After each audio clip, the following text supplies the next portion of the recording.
And welcome into the Monday edition of Robbie and Rexroad, 102.5, 106.3 The Game. Robbie Stanley, Joe Rexroad, Nick Keyser here with you. Hope everybody had a fabulous weekend. Joe Rexroad, good morning. How are you? I'm okay. Fabulous weekend, eh? Well, I hope they did. I do too. I hope they did. I hope Green Bay Packers fans aren't too mad today also. Yeah, it's just beautiful. Let's let Baker Mayfield waltz in there, throw for 381 yards, 4 touchdowns, and a perfect passer rating. It's great stuff. My really enjoyed gosh, is that right? Yeah, that's what he did. You going to blame that on LaFleur tour? Yeah, I am. Well, he doesn't coach the defense. Is he the head coach or is he not? Yeah, I suppose. Okay. All right. Worst coach ever. Just checking. Okay. How's Nick doing? Nick, what's going on? How we doing? I'm good. My back's a little sore from pushing kids around at the Preds skate last night with the Preds Foundation, but it was a good weekend. Very nice. I thought you were going to say your back's a little sore from doing your show while lounging on your bed Saturday. I mean, maybe that too, but Got to get those pillows just right. Get the video streaming, watching Riddle and the Reporter on Saturday. Keyser's just doing it live from his bed. It's awesome. Way to go, buddy. That's what I'm talking about. Little eggnog. I- little muting Did yourself. you mute yourself? no, I'm just so I Cussing us out as he before he gets on the microphone. I had to before do that from home because it was a family event and That's good. Christmas things and everything. So, but yeah, Riddle and the Reporter was remote this weekend. So Pajama party? Family pajama party? no, I was No? fully. Okay. I was clothed. You were fully Oh, that's clothed? good. I was Okay. wearing a polo. That's good. I'm okay.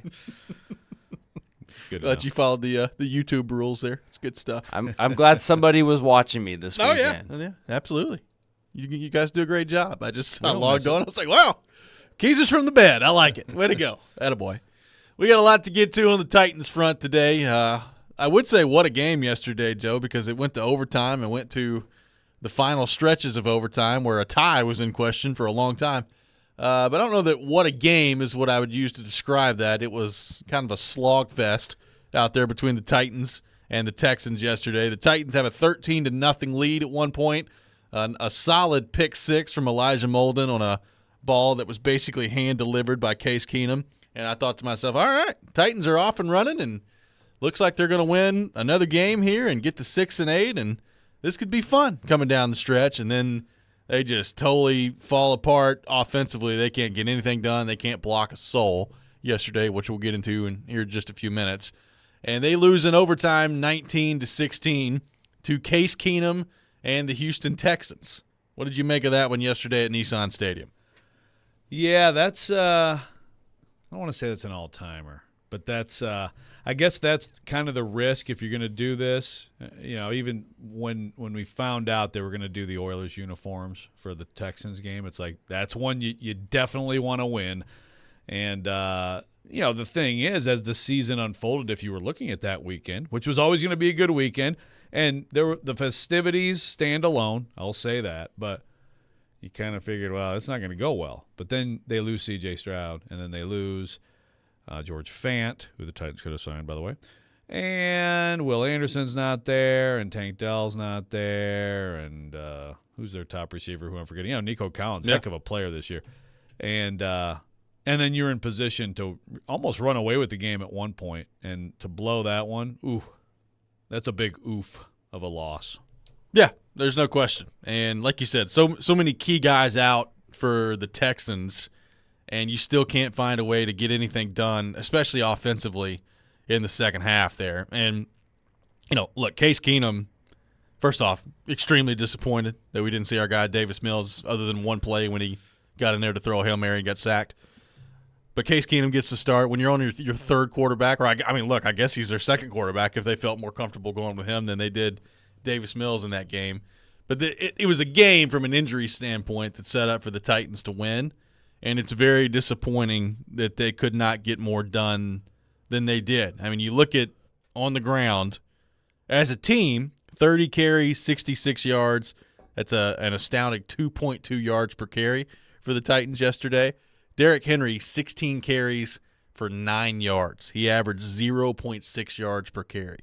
I'm sure it's probably happened, but I don't recall seeing a stat line like that from Derrick Henry before in his career. I'm sure it's happened. but I don't recall it. It has not happened since he's become the starting running back in 2018. He's never had single digits in rushing yards. Also, and I just retweeted this, okay? Josh Dubow from AP, good follow at Josh Dubow AP. He comes with a lot of stats. Listen to this one. Fewest yards from scrimmage gained for a player with 20-plus touches. So Derrick Henry had 4 catches to go with 16, right? Yep. 20-plus touches in a game since 1948. Derrick Henry, 10 yards on 20 touches today. Eddie Price on November 4th, 1951 against the New York Yanks, 15 yards on 20 touches. And Floyd Little, I have heard of him, on November 26, 1972 against the Falcons, 21 yards on 20 touches. Yeah. So we're talking like historic. Pre-war? Yeah. I mean, that's astounding. And, just and of course when you also add in the fact that 4 of the last 5 times he faced the Texans, he had 200 plus. Yeah. There's a lot of for the Houston football fan, a very gratifying day, of sort of getting some getting the city of Nashville back a little bit on some things. Yeah, no question about that. And Henry could never get anything going yesterday. Some of that, I thought there were a couple of times where he probably could have broke off a run or two that he didn't, and then the other times, he's just getting smacked right in the face as soon as he gets the ball from Will Levis, and there's no chance on the play whatsoever. So he ends up 16 carries, 9 yards, like you said, 4 receptions for Derrick Henry for 1 yard yesterday. So not very good from Derrick Henry in this Titans offense. The thing is, we actually had a Treylon Burks sighting yesterday, 3 catches for 62 yards on 3 targets, and there was a pretty bad interception that Will Levis threw that Treylon Burks is wide open down the field. I thought yesterday was a pretty encouraging day from Treylon Burks. Yeah. And if you would have told me that heading into the game, I would have thought the Titans would have been in great shape offensively. And instead, 16 points, 13 of which came in the first half. And by the way, 1 defensive touchdown. So you scored 1 offensive touchdown, and that was basically all she wrote from the Titans on the offensive side of the ball yesterday. The Titans had 204 net yards in 70 minutes of football. Not 60, in 70 minutes of football. And, 83 of those came right away. So let me do some math for you. So that means you had 121 yards in the last 65 minutes of football. Not very good. Just an atrocity of football, And I'm with you. With Derrick Henry, to me, without having gone through every carry, I would say, there were a couple where he had a little bit of room, and it's happened this year where it's like, man, usually he breaks that tackle and then he gets at least 10 more yards or who knows, gets going downhill, gets to that third level, and who knows what may happen. There were a couple plays where I thought he could have done more with it, maybe 3, but I don't even know if it was 3. I'd say maybe a couple. And then you probably about 13, 14 carries where here's the ball, here's 3 guys in your face. Enjoy the ground. And, by the way, some of those Texans guys were a little extra with him, I thought, too. Derek Barnett coming in there, giving him maybe a little anger over what Alabama did to Tennessee when Derek Barnett was in college and Derrick Henry was on the other side. Also, who came in and Malik Collins, too, one time. I was like, calm down, guys. But, hey, especially for any of those guys, there aren't many of them, and Barnett's not one of them. But any of those guys who have been around for the Texans just being his personal playland, I'm sure that was enjoyable. Again, for the Texans fan, very enjoyable. Oh, yeah. All of it. No question about that. And I think the story of kind of what sums up the Titans offensively yesterday, yes, is Derrick Henry and all those numbers. But we know what a connection there has been between Hopkins and Levis. And Hopkins, 2 catches for 21 yards yesterday on 9 targets. 9 targets for Hopkins. They connected twice. I thought Stingley was outstanding for the Texans yesterday. Yeah, for sure. Now, there were still some plays to be made, and there was a couple where you're just a little bit off. Yep. And they both kind of talked about it afterward. There's one that Hopkins has to catch. Like there was that crosser, which, that's another hospital ball. But you could have, it hit him, and it was a weird play. there were a lot of like weird plays. I think that's a word that Levis even used, I believe, afterwards. So, but yeah, Stingley's really good. Look, man, in 1 year, what they've done with that defense, and Steven Nelson did a lot of good things too. I mean, in 1 year, what D'Amico Ryans has done with that defense is awfully impressive. And Will Anderson has been one of the best rookies in the NFL this year, along with C.J. Stroud, and he didn't play. So a couple weeks from now, when Stroud and Will Anderson and those guys are back, enjoy. Just go ahead and you've already made them mad. Just go ahead and wear those Oilers jerseys down there again. Just say, I'm coming back down there. Well, I put in Jonathan Greenard's quote in my athletic column, and he was like, "Are they going to wear the whites when they come down?" He had a good quote. By the way, the AFC South after yesterday, the Jags lose. They're at 8-6. They're still technically in first place in the division, but 8-6. Colts at 8-6 after this weekend. Texans at 8-6, and then there's the Titans, who were officially. By the way, we haven't mentioned this, so I guess we should. Officially eliminated from playoff contention yesterday. Officially eliminated from playoff contention. Also, officially last place. Now, they could, in theory, they could tie for last, so I wrote it like they're all but cemented for last place, but I mean, that's the best they can do is tie. If one of those teams were to lose out and the Titans were to win out, then they could tie for last. But obviously, that's not going to happen. They're out of the playoffs. They're going to finish in last. And that's the thing. If they win yesterday, and, I mean, Derrick Henry talked about it. Like, hey, they knew it was just a glimmer of hope. But still, that helps. That keeps you going a little bit. Now it's officially over. 615-737-1025, our phone number. We're off and running on Robbie and Rex Road. Titans fall to the Texans 19-16 in overtime yesterday. We'll take your thoughts on the game. 615-737-1025 is our number. Robbie and Rex Road, 1025-1063, the game.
Welcome back in, Robbie and Rex Road, 102.5, 106.3 The Game. We are live from our 102.5 The Game studio, brought to you by Hiller Plumbing, Heating, Cooling, and Electrical. Taking your thoughts on the Titans. They lose 19-16 in overtime to the Houston Texans yesterday. Fall to 5-9 on the year, officially eliminated from playoff contention. And what an abysmal day it was offensively. We've gone over the rushing numbers, the receiving numbers yesterday. Just not a whole lot going on out there. And I'm just going to go ahead and get to it. I was thinking about this yesterday as I'm watching all this go down and in the aftermath of it, and realizing that it's a different situation because the general manager is in his first year. But I did think to myself, think about if this was any other situation than what it is right now, which is a new general manager coming in. And the Titans' offensive line and how bad it is like a fireable offense. It's a fireable offense how bad that offensive line is, which, by the way, I have no idea what Will Levis's status is going to be for this week. For a second, it looked bad. I thought that Will Levis might be done for the year at the end of that game yesterday. Now, he hobbled off the field, and he was up at his press conference yesterday. And, Joe, you tell me, you were there. I mean, he made it sound like it looked a whole lot worse than it actually was. But, I read your column last night, and he's limping out of there after the press conference is done. So you've gotten Tannehill hurt with this garbage offensive line. Will Levis has been running for his life ever since they put him in there. You get him hurt yesterday, and hopefully he's okay as they move forward here. But the offensive line is just an absolute train wreck. He got sacked 7 times yesterday and got hit 11 quarterback hits.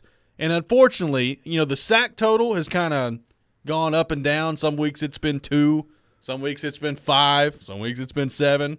Quarterback hits have been pretty consistent. He's getting hit double digits every game. It's atrocious what they're trotting out there with the offensive line. Yeah, and again, I don't know the updated pressure stats, but the deeper pressure stats are were historic not long ago. I can't imagine yesterday didn't add to that. So it's really bad. As far as Levis, yeah, obviously if it was if they immediately knew there was structural damage, he would have been out of there. He would have been taking the locker room But it doesn't mean that there isn't some kind of a sprain or something like that. He definitely was limping out of the press conference. He even said, there's adrenaline and all that stuff that has to wear off, and so today they'll check it out, maybe some swelling. Look, if I'm the Titans right now, I've seen enough from him easily to know that he's who you're riding with next year. And I'd be real hesitant to put him back out there. There's no way this week he's going to be all great, 100%, right? Even if it's by the way, I'm talking knee. I don't know that it's knee. It could be ankle. That is possible. It just, you look at the replay and you think more knee, right? But Regardless, whatever it is, it's not going to be 100%. So why would you even mess around and put him out there against Seattle? So maybe you get to the finale and he's all great and it's okay, but I would really consider right now just shutting him down. Whether you say it out loud to anybody or not, when you have internal conversations, Vrabel, Carthon, Tim Kelly, whoever, I'd really think about shutting him down. This line is an atrocity. I keep using the word atrocity, which is probably a little bit too heavy of a word for sports, but it is a football embarrassment. It is. It's absolutely – it's insanely bad. And, look, we can go through the fact that, they've lost Chris Hubbard and, Andre Dillard didn't work out, so they got Jalen Duncan out there, and Jalen Duncan's trying, but Jalen Duncan's not good. Jalen Duncan, hopefully at some point you can develop into maybe a solid swing tackle for you, but Jalen Duncan right now is clearly a liability over there at left tackle. And look, quite frankly, Peter Skoronski's not very good right now. He's getting blown up yesterday. And I'm not an offensive line guru. I don't know how much of his struggles have to do with what's going on to the left and to the right of him right now. I have no idea. But it's been, from the untrained eye, pretty disappointing to watch what Skoronski's done the last couple of weeks. And yesterday, especially, I thought he was pretty bad. No, he got absolutely he got dominated too often yesterday, without question, on some key plays. And then Duncan also.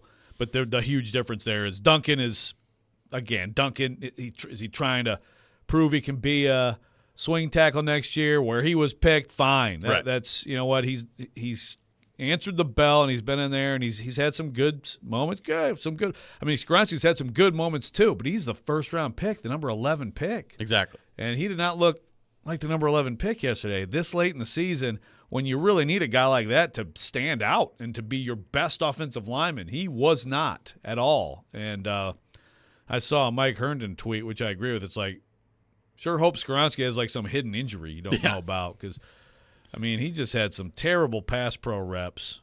Missing twists and stuff like that. There's some rookie element to that, but just straight up getting steamrolled, it's not great. Again, you're taking a guy at number 11. If he's playing guard, he's got to be great. So that goes into a lot of this offensive line issue. You talk about Carthon predates him. Even like Petit Frere, who's hurt, but that may end up being a bad pick. Radens, et cetera. Brewer. Basically, though, the left side is him and Vrabel, because they have to be counted together, because they won't tell anybody who does this or that, so They're just counted together.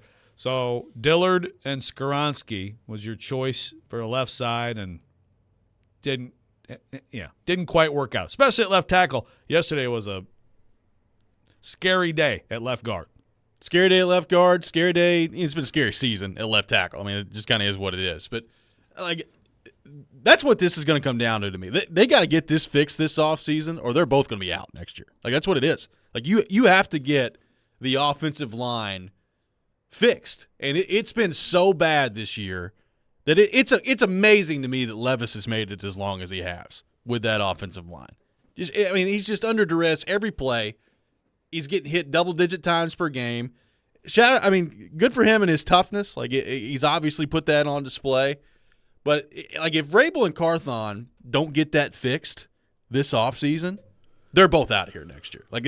It's that bad. You've got to get this offensive line fixed. And, you talk about drafting a left tackle, and hopefully you draft one that's an all-pro for you for the next 10, 12 years. But even beyond that, you've got to get the offensive line to a point where it is the worst offensive line in football, and I'm not sure it's particularly close right now. And that, if that doesn't get changed, is fireable in its own right for them moving into next year. And what's kind of weird is they've had some very good running days with it. I've kind of looked at this offensive line a terrible pass blocking line, as bad as it gets. But they've had some very good days running the football. Different matchups, and I know, again, D'Amico Ryans, credit to him, has done a great job. They're much more stout than they've been for years, but still, how are you that bad yesterday? I guess this is where you can go Tim Kelly, or you can go play calling too, and it wasn't good. He went to the first down Derrick Henry run way too often, but in whatever they tried to do to run the football, no one could block anyone. Yeah. It was just atrocious yesterday. Let's go to our 102.5 The Game phone line, driven by WilsonCountyHyundai.com, and welcome in Dustin. Dustin, good morning. Thanks for calling in. Morning, guys. Bear with me. I was at the game yesterday, and about lost my voice before the second half. Yelling, fire that OC, clean his desk out, before the game's over. I'm going to read a text that I sent, so bear with me. My predicted text sucks. The problem is a predictive play calling on first down. We played 3 downs and 13 yards when we let Levis throw. I said it 15 times to the crowd on first down. Oh, let me guess. Henry up the middle. It's amazing what Levis does with this predictable OC. Henry's fine, but this line doesn't compliment him right now. Spears hits holes faster. Henry is your third down and goal line back. We were putting our rookie quarterback in a hole to dig out of every series. It's freaking nuts. Then, finally, you lose the lead. Then you start to use Spears. Then you let Levis throw. Then you open the playbook then. After you gave those players no reps, ice cold, if the OC isn't fired, it's because Levis bails him out of bad play calling. Spears is the future. It's his torch to carry. Use Henry right. The OC has to go. guys, it's just nuts to me. Like, we went from Monday night, Spears getting the ball, thrown to him. He didn't do great running, but he's effective. And I'm wearing my Henry jersey at the game. Henry's probably him and Byers my favorite Titans. But, dude, Henry's fine, but with this line, you can't run him like you used to on first down every time. It's been 2 years like this. You've got to get the speed to hit the line. You've got to change it up. And you can't let the play take forever to develop. And I know Levis is holding the ball. He's still a rookie. But people are saying they're running Henry to protect Levis. You're running Henry. You're starting Levis throwing with 13 to 17 yards on second down and third down. That's not protecting our quarterback. That's like, bail me out, dog. Let's go. Thanks for the call, Dustin. Appreciate you, buddy. Well, I mean, there's a lot from that call. But the problem is, I hear what he's saying, and I agree with some of it. Problem is, though, let's say they say, you know what, we're going to start dropping back on first down and throwing Levis. You have any confidence whatsoever that you can protect him long enough to do anything on first down right now? I don't. No, I look. No, I think yesterday there were probably 2 or 3 first down runs of Derrick Henry too many, where it's like, just try something else. I agree. And like the Wildcat to him was like, let's stand here forever and then show everybody you're doing the Wildcat, and then just you got no chance of that either. Like, so I do think yesterday was definitely an example of Tim Kelly just doing it too much. But you're right.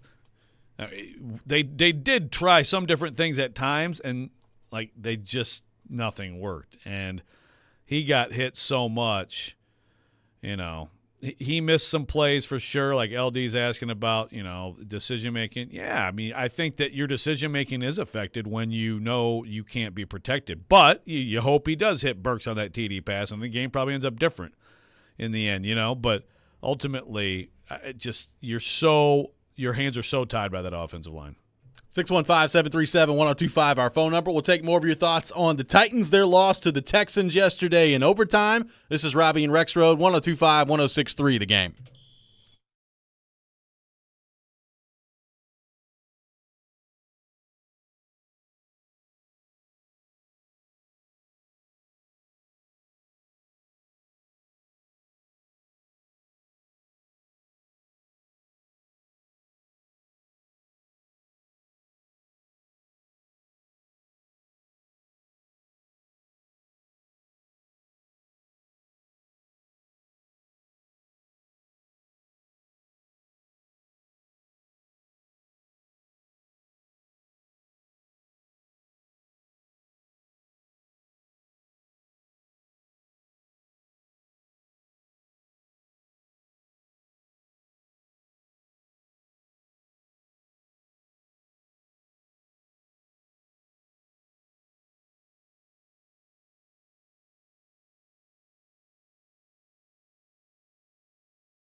talk about all this inefficiency on offense. Were you able to get a read why the rushing game was so inefficient today? No, I mean, I just think that, we know how critical it is to get these runs started. Give them credit. Being able to, split us on some of the combinations or, not be able to get there on a second level. I think every time you just probably go back and look at it, it's going to be, one guy here or a block there, a cut, and it was just, not a very good day for us. That was Mike Vrabel after the game yesterday. I would have to agree with him. Not a very good day running the football from the Tennessee Titans yesterday. But I said it to you off the air earlier, Joe.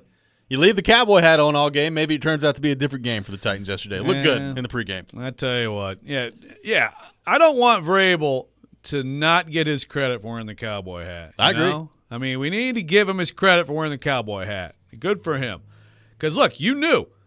Like, if you're Mike Vrabel, you didn't know you were going to win yesterday, so you knew that if you wore that hat, you would be the subject of a million memes if you lost, and he is, I'm sure. But good for him for wearing the hat. And plus, if they would have won, his little bow and arrow celebration after a run, which is bizarre but awesome, it would have been, we would have had a lot of fun with that today, but instead, look what happened. By the way, right behind you, I got all these highlights of Tua just throwing darts all over the field. Tyreek Hill play yesterday? No, he did not. How'd Tua do? Did pretty well. Yeah, pretty dominant. Dominated how good are the Jets? What's the Jets defense in the NFL? Number what? I think it's number 1, isn't it? Yeah. Okay. Cool. Just wondering. Anyway. How'd Sam Darnold do yesterday? I don't think he played, did he? He actually did come in and hand off. That's good. And Gentry admitted to me that he does agree with Jared about Tua and Darnold. So we got some hot takers. It's always good company to be in. Yeah, exactly. Like, it's your bed that you made. This is a question on the text line with an unnamed texter I do want to get to real fast because we have talked about it. We will talk about it more. Trust me. But just real quick, are there any examples of a team successfully revamping an O-line after one season? Yes. In fact, the last time the Tennessee Titans were out of the playoffs this early, were this bad, they had maybe the worst offensive line in the NFL. Now, they also had a key piece that you hoped would find a way and stay healthy and figure it all out, and this team does not. Well, I guess you could say this team has Skoronski, right? The hopes are very high for him, long term. But that Tennessee Titans team in 2016, John Robinson comes in. They signed Ben Jones. They draft Jack Conklin, number 8, which, of course, they moved the 1 pick. Then they moved back up to get Conklin.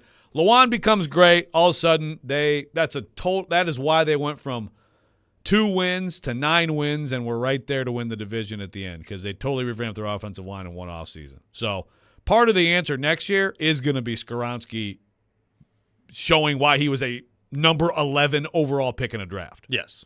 Which yesterday he did not do. It was very bad from him yesterday. Let's go back to our 102.5 The Game phone line, driven by WilsonCountyHyundai.com, and welcome in Jaden. Jaden, good morning. Thanks for calling in.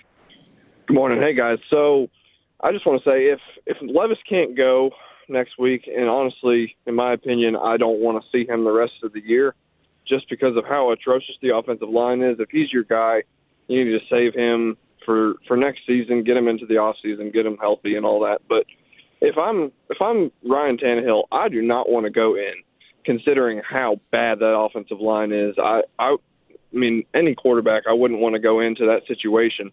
But right now, I don't think if Rand and Vrabel were to get fired today, I think I'd be pretty upset about it. But if we go into next year, after the offseason, after the draft, and nothing has changed on the offensive line, then I would completely understand to see Rand and Vrabel fired. Changes have to be made. I mean, like you said, Robbie, this is the most atrocious offensive line I think I've ever seen in the NFL.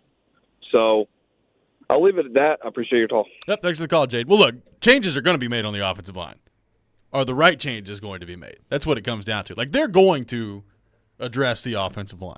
They're going to address left tackle. I would not be surprised if they addressed right tackle. I wouldn't be surprised if they addressed center. Like, they're going to make some changes to the offensive line. Is it going to be the right ones? Like, you got to make the right decision. It's critical. Like, that's what what this next little bit of the tenure for those guys is going to come down to. What are the choices you make on the offensive line, and can you give your quarterback a shot back there? Because as impressive for the most part as I think Levis has been, even though there have been some decisions, including another one yesterday on that interception that you just can't have. But for the most part, as impressive as he's been, I think it makes it even more impressive that he's been able to do it in the face of that offensive line. And it does make you wonder, what does it look like if you can fix it? But look, they're going to address it. How much confidence do you have that they address it properly? I don't know, because they both addressed it this last offseason, and this is what you're stuck with. So, I don't know. That's going to define what next season's team is the decisions they make on the offensive line. Yeah. And again, I mean, like Devin from Dover. I'm sorry, but Skoronski is a bust. I'd pump the brakes there. Some people love, like, bust is like 3 games into a rookie season, you know. It's a little early for that, but that's a big part of it, is that Skoronski is not that. That Skoronski is really good, because you could have gone a lot of different ways when you drafted Peter Skoronski, and you've been completely unwilling to try him at left tackle where he was great in college. That happens. I get it, but then he's got to be great at guard. So that's part of it. And without question, you have to find the left tackle.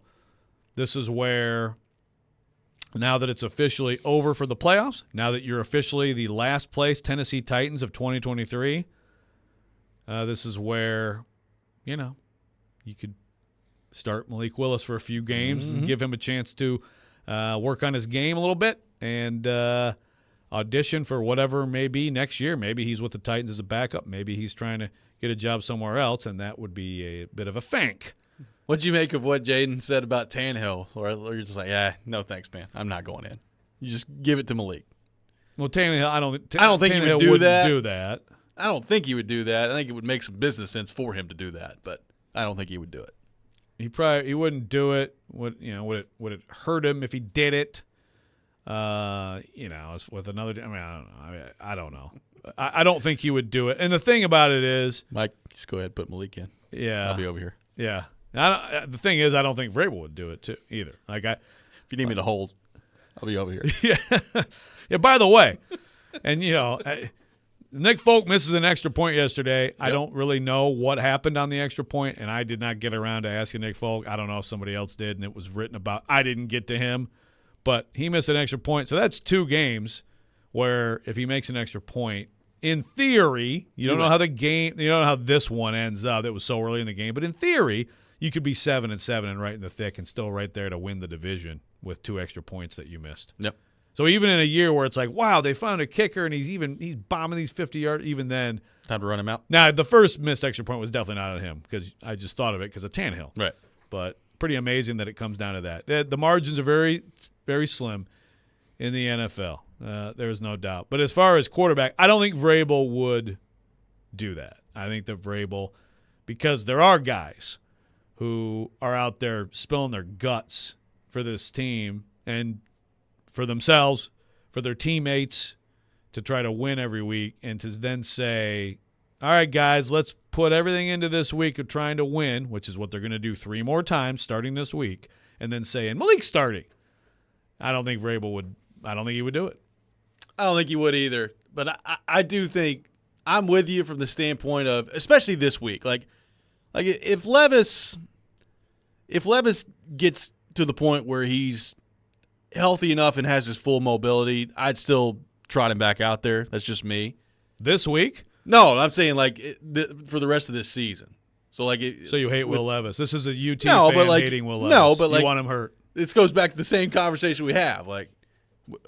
Jared's whole argument to not put him in was you're going to ruin him. Like, well, put him out there and let him play, because I think there's value in letting him play. Now, having said that, especially this week, if he can't move to the full extent that he needs to move and protect himself, then you can't put him out there. I think you're doing him a major disservice if you're the Titans. And he's going to want to play. We know that about him. He's going to want to be out there. He continues to go out there and get helicoptered. Right. Even if he's not at 100%. But if you're the Titans, especially now that you're officially eliminated from the playoffs, which I know to a lot of Titans fans is just an absolute joke, because it feels like they've been eliminated from playoffs since week 5. But you have to be smart with this if you're Vrabel and the Titans and handle your most valuable asset moving forward the proper way this week. And I'm interested to see if that's the way they choose to do it. Yeah, like I can't imagine he would play Sunday against Seattle. I think it'll be Ryan Tannehill. So Tannehill, Henry, maybe One last hurrah. well, maybe a couple more games at home, because I say shut Levis down. Just shut him down. In a 6-day span, you saw him pull off an incredible comeback with 2 fantastic drives, look like everything you want in a quarterback. And then, again, 6 days later, you saw his leg buckled under him in a horribly unnatural way, and it's enough. This offensive line is hazardous to the health of anyone who dares line up behind it. 615-737-1025, our phone number. More of your thoughts on the Titans and the Texans at Nissan Stadium yesterday coming up next. This is Robbie and Rex Road, 102.5, 106.3, The Game.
Welcome back in. Robbie and Rex Road, 1025, 1063 The Game. Brought to you by Chuck McDowell and Medical House Calls. Middle Tennessee's best medical care in the comfort and safety of your own home. For more information, go to medicalhousecalls.com. Medical House Calls, where the nearest clinic is your home. Robbie Stanley, Joe Rexroad, Nick Keys are here with you on this Monday morning. Titans fall 19-16 in overtime against the Houston Texans yesterday.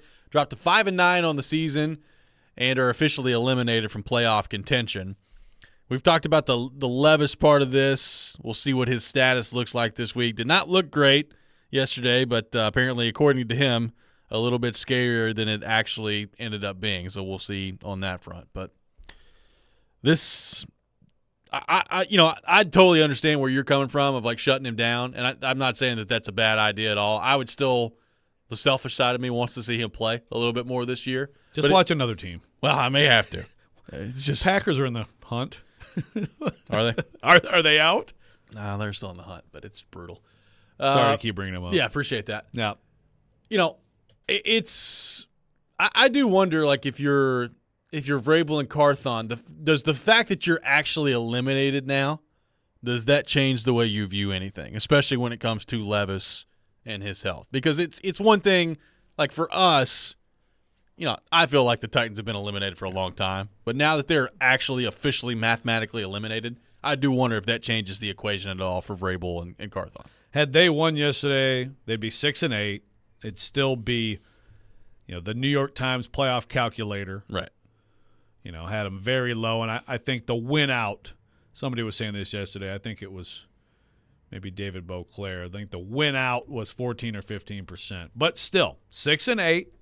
And you're a game behind the Texans. And even the avoidance of last place. I mean, it does mean something. When you're talking about, in this league, trying to keep your job and all these things, like 7-10 sounds a lot better than 5-12, right? Yeah.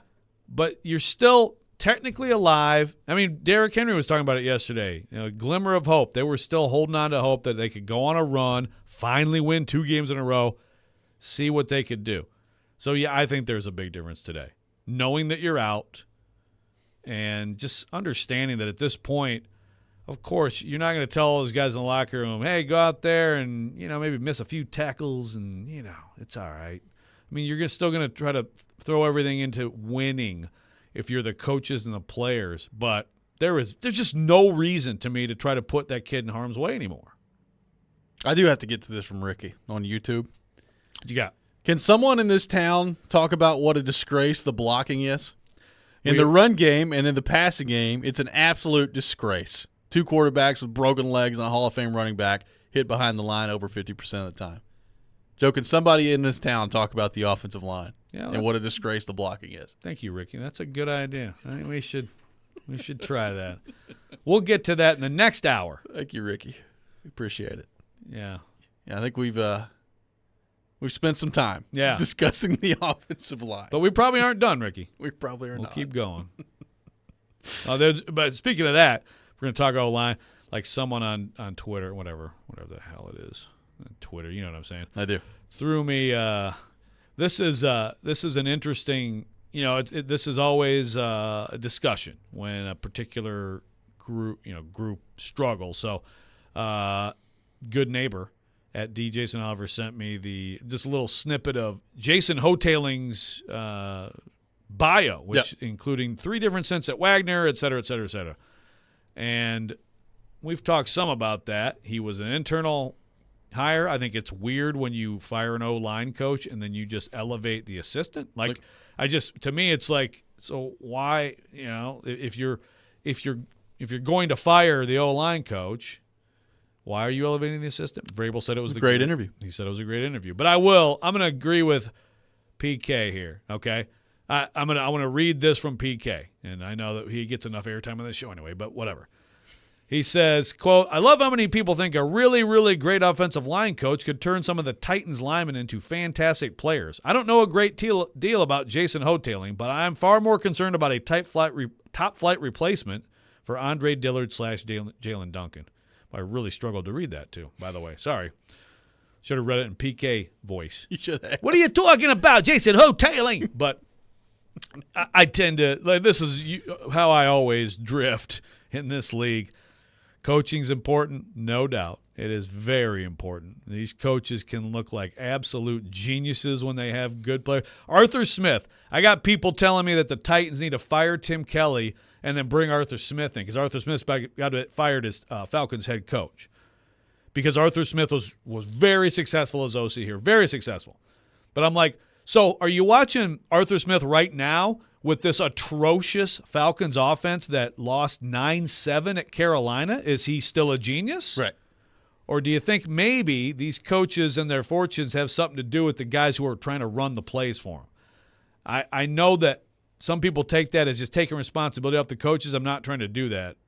But I'm always going, to me, it's not chicken and egg. It's very simple. It is Jimmy's and Joe's.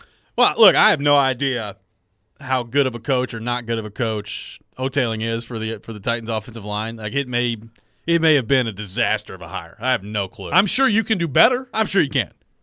But look at who they got out there right now. How many offensive line coaches are making chicken salad out of that? Like they're terrible on the offensive line. And you got to make better choices if you're Vrabel and Carthon there moving forward. And look, maybe I'm not saying that you get through the end of this year and you don't reevaluate what you've done. Like they made coaching changes last year, not just with Downing and with Keith Carter, but they shifted a whole bunch of things around with coaches that were already here. Like I think you've seen enough from Levis where you got to be pretty happy with Charles London and the job that he's done coming in here. But I'm not saying like the Titans offensive line has been bad enough this year where I'm not taking anything off the table at the end of the year in terms of evaluating the offensive line coach and what that could look like. Sure, take a look at that, and if you feel like you can upgrade, by all means, go out there and upgrade. But I'm with you that it's hard for me to make a judgment one way or the other on the offensive line coach with how bad that offensive line personnel-wise is. And that goes back to Vrabel and Carthon. Absolutely. Now, I think it has been the offensive line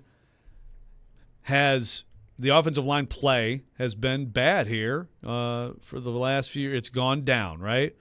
So is there a thought, like this is there some philosophical change that would help with Tim Kelly's offense or something? Is there someone he might have in mind? I don't know. Again, why am I forgetting? Keith Carter. Yep. Keith Carter, it's funny because there was a lot of fire Keith Carter early in 2020 or early in 2019, actually. Early in 2019, there was a lot of fire Keith Carter. It was, and then for about a couple of years, all of a sudden Keith Carter got really smart. It was amazing how much smarter and how much better he got as an offensive line coach. And then he got dumb again, But I think when you are this bad overall as a football team, if you're going to win 5-6 games in a year and you're just so bad on offense for such a long time now, then I think everything should be on the table.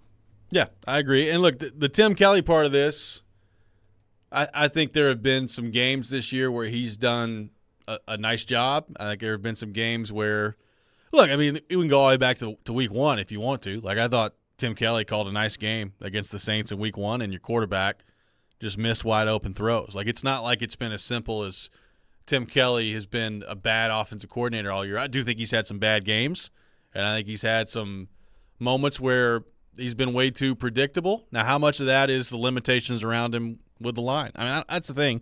Like, that offensive line makes everything else so hard to evaluate with this offense right now. Like, I have no idea how much Derrick Henry has left in the tank because he can't ever get going behind this offensive line. We've seen it at times this year where they've run block better than they have in other games, and when you give him some room, he seems like he's still, for the most part, Derrick Henry to me.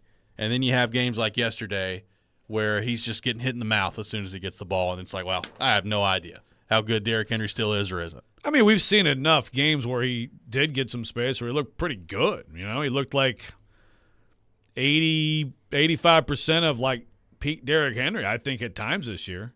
Yeah, yesterday was a couple plays where I think old Derrick Henry makes something out of him. And then there's about, 20 touches, lowest number of yards since at least 1948 on 20 touches in an NFL game. Incredible stat. I'd say on 18 of them, 17 of them, there's just no chance. Yeah. So what do you do? Yeah, like what do you do with that? 615-737-1025. More on the Titans and the Texans coming up next. What do we make of Will Levis's day trying to throw the football when he was able to stand upright and actually throw the football? We'll get into that coming up next. This is Robbie and Rex Road, 102.5, 106.3 The Game.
Hour number 2, Robbie and Rex Road, 102.5, 106.3 The Game. Robbie Stanley, Joe Rex Road, Nick Keyser here with you on this Monday morning. Brought to you by Chuck McDowell and Medical House Calls, Middle Tennessee's best medical care in the comfort and safety of your own home. For more information, go to medicalhousecalls.com. Medical House Calls, where the nearest clinic is your home. The Titans fall 19-16 in overtime yesterday to the Houston Texans.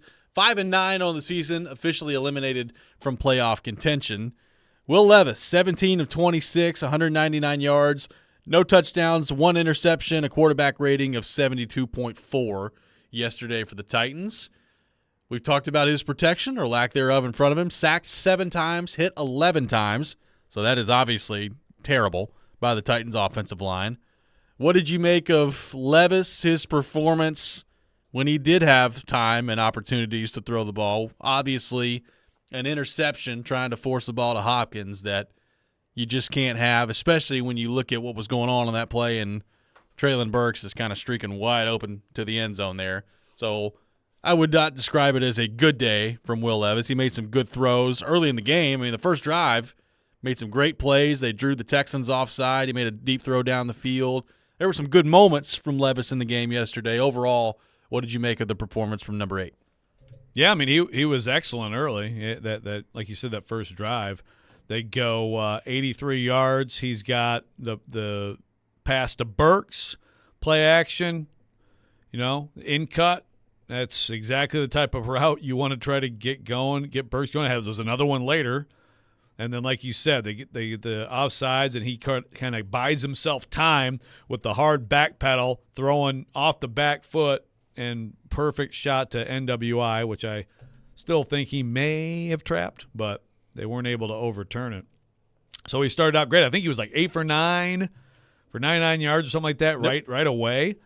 And then just like everything, it completely disappeared. Yeah, he missed Traylon Burks, like you said, wide open downfield on the play and he talked about it after the game, about that play, and basically just said it's on me, and he didn't see him in time, and he forced that one to Hopkins, and that was not good. But I mean, you get from that first drive, there's just so much third down, third and long, Levis sacked, or third and long, Levis, no time, has to throw it away. It's just over and over and over again. It's incredible. You get a 3rd and 17. Now there was a 3rd and 17 where right before that there was a deep shot to Hopkins, and he could have had it, and that's one that Hopkins has to get. Yep. But instead, right now the Titans are up 13-6 in the third quarter. Instead, it's 3rd and 17. So what happens? Jonathan Greenard beats both Jalen Duncan and Spears, who's trying to help Jalen Duncan stop Jonathan Greenard, and Greenard gets one of his 2.5 sacks. So it's just over and over again after the beginning. There's first down runs that get blown up. There's not just first down runs, but it's largely first down runs. Like your best first down run, I think, was 2 yards. There was a lot of negative plays. And then there's 3rd and long, and you're just toast. I mean, you're just – and then you have a weird play like that lateral where he got hit, which turns into like a loss of 19. Still got a field goal out of it to make it 16-9. But it's just over and over again. You go through these possessions, and it's the same stuff. Like you're behind the chains, or you're getting very little on first down. He had a great throw to Chris Moore as they're trying to hold the lead in the fourth quarter. But then you have there's that crosser that we talked about earlier with Hopkins. It's a little bit behind him. He might have gotten killed if he would have caught it. Just everything was a little bit off. But I still think a lot of the things that are off go back to not feeling comfortable with the protection. The possession after that, Skoronski, Malik Collins just runs him over, just completely mauls him, just runs through him and sacks Levis. Yep. So it's just it was an awful football game to watch. It was. I mean, it was so bad. It's terrible. And unfortunately, there's been way too many of those for Titans fans the last 2 years of trying to watch this team operate offensively. And I thought last year, by the end of last season, when they had Dennis Daly out there at left tackle and the injury situation they were going through, I was like, well, the good news is it's not going to get worse than this. Like, it's not going to get worse than this on the Titans' offensive line, and they're going to make some changes. Todd Downing's going to be out of here, and it'll be better as they move forward. And then they go out, and Andre Dillard's the choice they make at left tackle, and Nicholas Petit-Frere gets himself suspended for gambling, and he comes back and looks terrible when he was in there. Dillard was, if possible, maybe worse than Dennis Daly was. And now, I mean, your best option, like Dillard, he doesn't even see the field anymore. Your best option is a 6th-round draft pick that, by most accounts, was so far away and so raw in training camp from being ready to play this year that it's kind of amazing that he's out there on the field right now. And you're seeing it. He's just totally limited in what he can do. And the blocking that they're asking him to do out there, he just can't handle it right now. And coupled with that, and we talked about this earlier, is something that's starting to become pretty concerning to me, and that is Skoronski. Like, we talked about Trevor Maddich and the comments that he made on Stillman and Company last week about how he is disappointed in the lack of progress that he's seen from Skoronski. I thought Skoronski had his worst game yesterday. And at this point in the year, he went through the appendectomy and all those things, and I don't know how long that affected him, but you should be over that by far at this point. At this point in the year, to have a performance like that from a guy that you took number 11 overall to try to play guard is incredibly disappointing. Yeah, like Chuck asked earlier on the text line about rookie Wall, but it's like you said there, he missed he had the appendectomy, missed a couple games. I mean, he hasn't even played a full college season with a bowl game yet, and he's struggling like this. So there's no excuse. And look, if you want to talk about offensive line coaching, if you believe, and the talent evaluators, the NFL, all believe Skoronski was special. For everything I heard and read leading into the draft, they're also wrong, plenty. But if you believe that he's that level of talent, there's where you could look at the offensive line coaching and say, okay, so why is this happening with this supposedly extremely talented kid who could be a dominant player, you think, as an interior offensive lineman? Why is that happening? I think that's with some of these guys, like, it's just you just have to upgrade. Yep. Like, they're just not good enough. But Skoronski cannot be that guy. If he is that guy, boy, does this draft have a different look to it, down the road. But it is concerning. And, again, maybe he is banged up or whatever, but you're supposed to publicize those things. You're supposed to report those things. I've not seen him on the injury report in a while, unless I'm missing something. No. So, no, it's very concerning, no doubt. 615-737-1025, our phone number. Let's go to our 1025 The Game phone line, driven by WilsonCountyHyundai.com. And welcome in Mark in Nashville. Mark, good morning, buddy. Thanks for calling in. Yeah, what's going on, Robbie, Joe? What's How up? y'all doing, man? Good, buddy. How are you? Man? Hey, that was a disappointing game yesterday. Everything y'all said has been correct. I mean, the play McQuarrie thought he had with Schultz, I thought he had a pick, but he didn't. The call on Avery when they called pass interference was a bad call. I thought D-Hop should have caught that ball, Joe. I know you say it was a little behind him. I knew he was going to get lights out if he caught it, but that would have maybe got him on down, maybe put some more points on the board, and maybe they win that game. Levis, the throw he made to D-Hop that got turned into an interception when you had Burks wide open. And I thought when Kelly went to the Wildcat, Joe, Robbie, I thought he was just emptied his playbook out. He had nothing else to call. That was kind of giving it away by calling the Wildcat, and it was so noticed that was what they were going to run. And with Derrick Henry, every time he had the ball, instead of audibilizing out of it, they went with it. But what did the Texans do? They overloaded on defenses like they knew to play. That's why Derrick had a bad game. And, Joe, you're probably right. They need to take Derrick Henry out, just rest him the rest of the season. That offensive line is about as hard. I can find a youth league team that maybe can block for him better than those guys can. I mean, it's really ridiculous, man. Skoronski, I don't know, Joe. He's just a rookie. He's making rookie mistakes right now, but he did get overpowered by Rankins and all those guys, man. He really did. But Levis, I mean, Joe, next couple of years, man, that division is going to be great with Levis, with Lawrence, with Richardson, with Stroud. It's going to be a tough division. The Titans don't own that division anymore. But, hey, y'all, have a good day. Mortimer, I'm back. That's so right. You're going to be hearing from me. That's have right. a good day, Robbie. Thanks, Mark. Have a Appreciate good day, you, buddy. Joe. All right, Mark. All right, bye. You too, buddy. Well, that's the thing. And to his point about the division, all three of those other teams are 8-6 right now, and you're sitting here 5-9. Yeah. They don't own it. They're actually in last by themselves and clinched it. They've clinched at least a tie for last place. They have. And, well, I mean, they haven't won a division game. They've lost to Jacksonville, they've lost to Houston, and they got swept by the Colts. They've not won a single game in the division this year.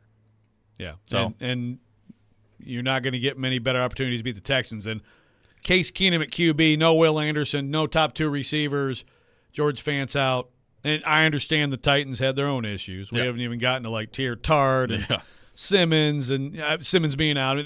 You could see it. I mean, I mean, they made Devin Singletary, look like Nick Chubb out there. So that was certainly a product of the Titans' injuries too. But you aren't going to get many better opportunities than that against the Texans. Devin Singletary like Nick Chubb and Zach Moss like Le'Veon Bell earlier this year. A lot of throwbacks out there. By the way, did you know Zach Moss barely got any carries and they just had Sherman and these guys coming in and just running all over the Steelers? They were. I mean, they're Jonathan Taylor's their fourth best back. He might be. They gave him all that money. But they're in first place. They are. 615-737-1025, our phone number. Let's get into the Teair Tart situation coming up next, because that was quite the development heading into the weekend, and I think that may have had a significant impact on the game yesterday as well. This is Robbie and Rex Road, 102.5, 106.3, The Game.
Tomorrow, it's your chance to participate in Preds Pick to Click. If you correctly guess a Preds player that scores a goal in the Preds game tomorrow night, you win a pair of tickets to an upcoming home game. Participate with us tomorrow morning at 8:45. Preds Pick to Click brought to you by TJ Anderson Homes of Benchmark Realty. List your home with TJ to get your home seen, heard, and sold. Joe, I guess that's the good news around here. Preds have won 7 of 8, 13 of 16. They look pretty good. They do. They are. It's timely. It's a timely surge from them. It is. There's no question. Some professional sports, some life in this town. There is. No question about that. 615-737-1025, our phone number. Before we get to Tierra Tart, real quickly, what do you think of this text? The offense generated 3 points after the opening drive. That should tell you what you have in a quarterback. Don't insult Trevor Lawrence by comparing him to Levis. Levis isn't close to any of the other quarterbacks in this division. This is from an unnamed texter. Well, hey, when somebody is this bad, a team is this bad, or an offense is this bad, you can, if you want to blame the quarterback, you can. Sure. I can't sit here and say he was great when they scored 3 points after the opening drive. So you can blame the quarterback. If you want to blame the OC, you want to blame the O-line coach, you can pick and choose whoever you want. I personally am going to blame the offensive line first, and probably second and half a third, and go from there, because it's just a terrible group. It's a sub-professional, sub-NFL offensive line, which also means I'm blaming Mike Vrabel and Rand Carthon too, because last offseason they knew they had to try to fix the offensive line. Like you said, Robbie, and the offensive line it will be better this year. Andre Dillard, he's definitely not Dennis Daly, right? That defensive front, they're just getting over. They're just going to be amazing this year. So, I'll just raise my hand. A lot of garbage came out of my mouth and my fingertips on the keyboard. That was wrong. But I'm going to start there. I personally think that Will Levis is good, and I think that he's got a chance to be a very good quarterback. And I would seriously consider letting him start showing that again next camp after he's behind a totally new offensive line. So on Friday, Paul Koharski from paulkoharski.com comes out with a piece detailing Tierra Tart and the Titans moving on from him. Him and the Titans reaching, I guess, a breaking point over the contract situation, and Tierra Tart released from the team.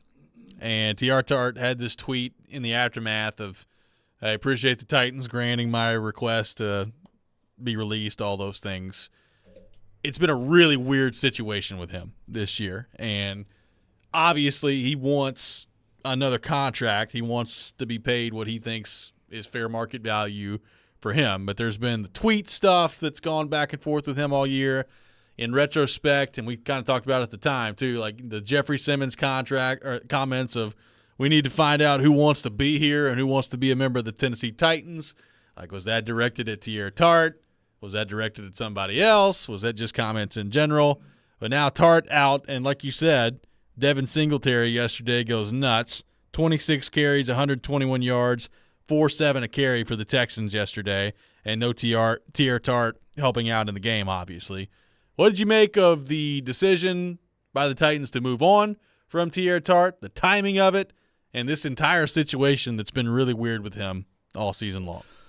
Yeah, and credit to Koharski for breaking the story that they were moving on at paulkoharski.com. And this is very shortly after Vrabel told reporters, I wasn't there Friday. Can't remember the last Friday I was at, but Vrabel said, yeah, don't read into that. Yeah, there's nothing to see here on Tierra Tart. He's asked about, Tart, personal reasons not practicing. Personal reasons. You see that from time to time. What it usually means is, someone has something at home, some kind of a family thing. Someone loses a relative or has an issue, whatever. Usually personal reasons, that's what it means. In this case, I think personal reasons meant that basically their relationship was untenable. Yeah. And so they moved on from Tierra Tart. So Vrabel has sort of purged the locker room of a couple guys who I think for very different reasons, were I guess, issues to some extent. One of them is Monty Rice, who can't play, who isn't good, who was a terrible pick, and he was, I guess malcontent, probably a fair, way to put it. Obviously he got passed by Jack Gibbons, which is who's also not good. Yeah, which doesn't speak well, of you taking advantage of your opportunity if you're Monty Rice. So that happened. He can't play. Teair Tart can play. Teair Tart is good. When Teair Tart is right, he's been a heck of a find for the Titans, and he has definitely made a difference. You've seen the difference in terms of this run defense, him in the game or out of the game. So that's a totally different thing. But you go back weeks, even like Terrell Williams, they had an assistant day, and he's at the stuff was going on with Tart, and he tweeted. I don't know. I don't even remember exactly, but I think Tart was inactive. They lost a game, and he was laughing about it on Twitter or something like that, right? There's these cryptic tweets, and you could tell from Terrell A lot of Williams. tweeting this year. Yeah, I know. That's the thing. It's, if you get a little bit upset now, Jaleel Johnson rips the Titans, and they're like, well, you can come back. A lot of tweeting. Yeah, Rashad Weaver tweeted about getting in trouble for missing a treatment last year. And it's just guys have an outlet, so sometimes they're going to be emotional and use it. But you can tell there was an ongoing thing. And Vrabel has said some stuff at press conferences this year about Teair Tart's conditioning. And it's not good. You can see it. I mean, you just see the guy. It's like, man, if that guy was in better condition, how dominant would he be? I mean, I think he played on the tender this year, for the 4.3, Yep. which is a good number for what he is as a player. If he's gonna be in shape and he's gonna be like a positive force, throughout the building. So I know that Kuharsky did have a. Well, I can try to find it, but to paraphrase, Kuharsky had a tweet that said he heard, I think, that that some of Tart's teammates didn't respect him. I don't have it in front of me, but it was something like that. So take that for what it is. Take that for what it's worth. But it's obvious. I can say with certainty that Tart and the coaches had a conflict, and so he's out. And look, that's a loss of a. Teair Tart could have made a huge difference yesterday on the field for that team. They had, the Titans had, let's see, who'd they have out there? They had Marlon Davidson, who was a nice player at Auburn. They had, they've got guys right now out there who are, who you've never heard of, and they've had to roll them in because they're so shorthanded up front. Coburn. I've got the Kuharsky tweet. It says, Okay. more on Teair Tart. I'm told he had lost the respect of teammates, and the Titans looked to deal him at the deadline and struggled to generate any interest. That's what Kuharsky said on Twitter a couple days ago. Yeah. Friday evening. So there you go. So, that's obviously there's a conflict here. And so there's two sides of every conflict, which I think that's worth mentioning. But the bottom line is it didn't work out, and it's too bad. I hope he does figure it out because he's good. Monty Rice, he's just a disappointing player. I just don't think he's very good. I can't imagine that the way this has gone down, though, has helped Teair Tart and the contract part of this around the league. No, I don't either. But you know what? This is also, the whole thing is also, I don't think it's great on the Vrabel side either. I just the fact that the more you have conflicts with players and things like that, and when you're losing, then everything gets brought into the discussion. Sure. Right? I'm not saying, if it was untenable, it was untenable, okay?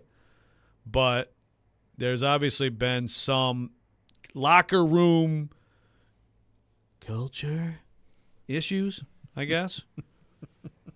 Again, when you're losing, all that stuff gets magnified and it gets tougher to deal with, too. John from Nashville on the text line says, I think it's another indication of how badly this organization is being run right now, the Teair Tart situation. That's what – when things like that happen, and like you said, Joe, when you're losing, that's what people are going to think. Like we talked about last week, when you're going to go into free agency, and so they beat the Dolphins, and it's like, hey, look at this kid Levis. Yep. Look at Spears, whatever. Look at Hopkins will be back next year. Like, wouldn't you like to be part of this, right? Everything. So anything like that happens, that can help you. And then something like this could hurt you. I think Teair Tart ultimately is going to be hurt more by this. Now, I still think he's also talented enough that someone's going to give him a go. He's too talented to not be somewhere. But obviously, they butted heads. And the thing is, like, if he was in great shape and was just always great on the field, and then they butted heads, and I'd be, I guess, less sympathetic toward Vrabel on this. Join Jared Stillman, Chris Sanders, and Derek Mason at Teddy's Tavern this Sunday from 9:30 to 11:30 for our NFL pregame show. They'll break down the Titans' Week 16 matchup against the Seahawks and give you the latest updates before the game. Our NFL pregame show is presented by Parman Tractor and Equipment and Beast Unleashed. We'll continue the conversation on the Titans coming up next. We got a whole lot of your thoughts to get to on our text line. We'll do that. This is Robbie and Rex Road, 102.5, 106.3, The Game.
Welcome back in. Robbie and Rex Road, live from our 102.5 The Game studio, brought to you by Hiller Plumbing, Heating, Cooling, and Electrical. Robbie Stanley, Joe Rexrode, Nick Keys are here with you on this Monday morning.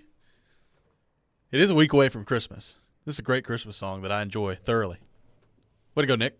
It doesn't get old. This one is evergreen to me. I heard the Mariah Carey one over the weekend. I I made it the whole Christmas season at this point without hearing it, and I heard it at a certain establishment over the weekend. I was like, dang it! What would Almost made it. What would be like your unhappiest place? Like listening to that while watching. That's the sound, and you're watching Matt LaFleur call a play on the sideline. Yeah, be a tough spot for me. Dark place for you. Watching the Titans attempt to block someone yesterday, that could also be included in that. Yeah, a lot of this city can relate to that. So I wish somebody around here to talk about the blocking. I know. How about that? Here's a topic idea. Drew on the text line says, what's frustrating to me with the play calling is that they keep calling plays that just simply aren't working. Derek needs space, like bouncing him outside with sweeps and lining him up deeper in the backfield.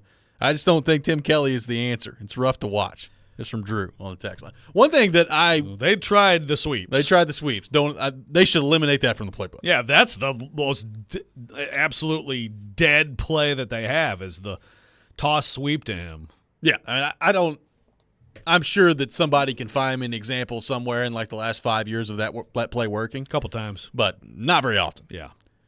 I got another text that says, after yesterday, how do y'all feel about Vrabel's job security? Is it about the same, not near as good, or something else? How do you feel about Vrabel's job security after yesterday, Joe? Well, I tell you what, if he's not getting fired today after wearing the cowboy hat and blowing a game to the Texans on a huge day for the Houston Oilers at Nissan Stadium, then he's probably all right. He's probably fine. Now, didn't someone say earlier they're going to get fired today? Vrabel and Carthon just fire them both? Well, Amy's going to do the in-season thing year after year? we've seen some things happen after losses to the Houston Texans before with this organization. I don't anticipate that happening today. But again, like we've talked about many times on the show, I will never take anything completely off the table after what happened last year with John Robinson getting fired at 7-5. Exactly. So I think Mike Vrabel will be the coach next year. I think the only way that's not the case is a trade, the oft-discussed trade with the Patriots, which I don't see that materializing either. So, but you said it earlier, Robbie, and I agree. I mean, these guys, like, they have to try to fix it this offseason. Like, if somehow they have an atrocious offensive line, which would be I guess it'd kind of be for a fourth straight year in a Vrabel, but kind of third for sure, and then the second 2 for 2 for Carthon, then I think anything could be on the table then. I mean, I think that Vrabel on a warm seat at least in 2024 is fair.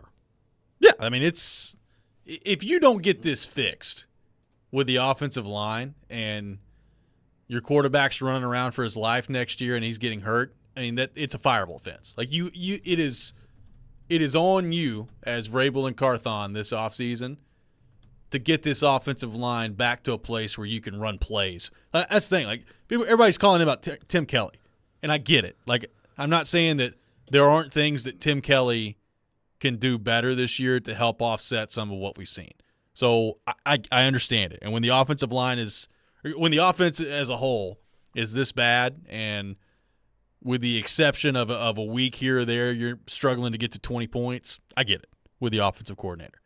Having said that, I look at them trying to block the Houston Texans yesterday and allowing their quarterback to be hit 11 times, sacked 7 times, allowing a running back that we still all believe is very good to not ever get going yesterday. 16 carries for 9 yards. I think at one point, Joe, he had 9 carries for 0 yards. Yep. Yesterday. He did. I mean, I don't – can you absolve Tim Kelly of blame of that completely? No, of course you can't. But I look at that and I say, I don't know how your first takeaway on that is Tim Kelly when you're that bad trying to block like they were yesterday. You have no chance if you're that bad trying to block. Like, there was I believe a loss of 7. I think this play was a loss of 7. Someone brought it up here. It's Skoronski and Duncan on a double team, one guy, and he splits the double team, loss of 7. I mean, like you've got 2 offensive linemen devoted to one guy, and he's the one who blows both of them up and makes the play, and you lose 7 yards. That's not the play caller. It's just now. I absolutely agree with anybody who says at some point you can't keep going to Derrick Henry on first down. Do more. I thought Tyjae Spears was underused yesterday. I did too. And I think the way things were going, a little more of a look of his. Obviously, he's a quicker starter. He gets into cuts quicker. I mean, I think that's totally fair. Usage and play calling on first down, fair criticism for sure. But also, they did throw a fair amount, and it was awful to watch, too, after the first drive. All right, I've got a mini Rob rant that I need to get to right now. Let's do it. And I'm not trying to pick on specifically this one texter here because we've gotten this a lot over the last couple of weeks, and I've reached my fill of it, and we're gonna end it right now. Got a texter that says, Coach Vrabel's body language and facial expressions on the sideline friends in the coaching industry, tells friends in the coaching industry that he's fed up and ready to move on. Can we please stop with the body language, Vrabel sideline stuff? Did we not see Vrabel on the sideline yesterday after Will Levis ran for like 9 yards, run out like basically on the field and do this Archer celebration because they got a first down? Like, does that not count as Vrabel's sideline demeanor? Yeah. We gotta chill with the Vrabel body language stuff. The body language has been fine. He hates losing. He hates losing, and they suck. They're not a good football team. So, like, Kowarski threw this out a couple weeks ago. Like, what do you want his facial expression to be? All right, let's go. Way to go, guys! I know you just gave up the 7th sack of the day, but nice job out there. Like, Vrabel, he's over there joking around. He's got the cowboy hat on before the game. He's doing that celebration in the middle of the game, which was hilarious. I'd like to see more of it. There are a lot of problems with the Titans right now. I don't know that Vrabel's body language on the sideline is one of them. So can we please stop with all that? Again, I'm not trying to pick on this one texter because we've gotten this about 100 times in the last 2 weeks. Yeah, well, there's a lot of interest in it. And look, he makes some fantastic GIFs and memes, no doubt. Are you sure? Let me ask you this, though. When he did that little bow and arrow, are you sure he wasn't sending a little love note to Robert Kraft? Rescue me, Robert! I'm sending a note to you. It was good form. I don't know. It looked like I think he was going northeast with it. I don't know. Yeah. I know it doesn't mean much. I just think this is something that when things start going wrong, people start searching for. They start looking for stuff like this that's not there. And there's plenty that's there with the Titans. Look, right now there's plenty that's there with Vrabel to criticize. I don't think this is one of those things. I think this is something that maybe we're looking for. Yeah, it's just you're reading. It's fun to not fun. I mean, it's notable because you're like, oh my gosh, look at how miserable he is, right? But I don't think it means a whole heck of a lot.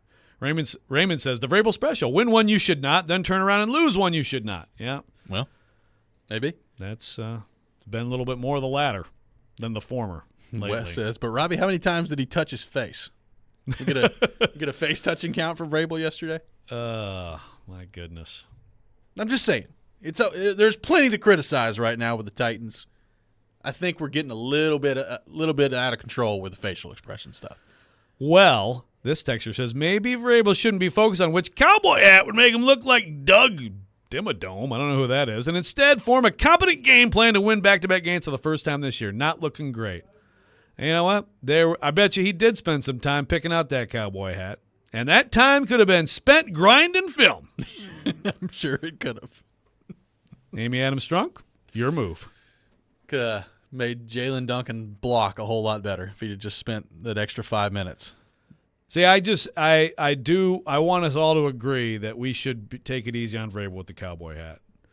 Because if you're Vrabel, you know that if you lose that game, you're going to be ridiculed.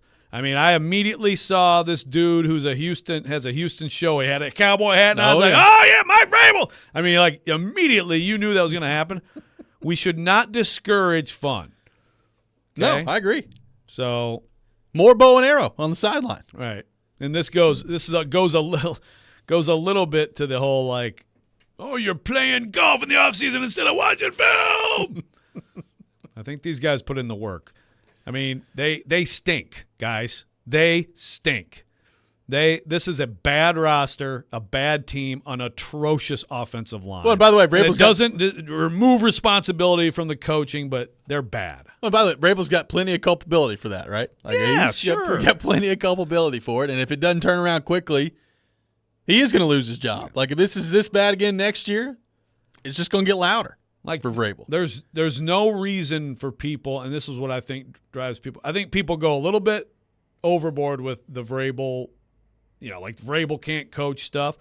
But there's also no reason for people around the NFL to keep talking about Vrabel like he's this God's gift to coaching, right? I mean, it's exactly what he has said it is. You are what your record is, and lately that means he's not a good coach. Exactly. 615-737-1025, our phone number, 615-737-1025. Coming up next, it's time for the Rex Rant with Joe Rexrode, Billy from Bellevue on the text line, pointing out that he can't wait for Joe to read more Stillman text in the next segment. So I we'll will see if not that- unmute him. We'll There see. will be no unmuting. No today. unmuting. We're just letting it fly. Yeah. Sure, it was good though. 615-737-1025. More coming up next. This is Robbie and Rex Road, 102.5, 106.3 The Game.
Sometimes he wakes up on the wrong side of the bed. And sometimes he's just, well, Joe. Awkward moment, let's do it. This is the Rex Rant, now on Robbie and Rex Road. Oh, this is so frustrating. He's kind of ugly though. It is that time of the day, time for the Rex Rant with Joe Rexrode. You can check it out every morning at 7:45. Joe Rexrode's rant of the day. Joe, the floor is yours. I turn things over to you. All right. Pre-rant, okay, to Dylan from Bowling Green. Says, you guys don't think it's embarrassing for the franchise and fans for Vrabel to wear the cowboy hat and then lose the game? And then y'all get mad when people complain about it, laughing emoji, because you're not actually Titans fans.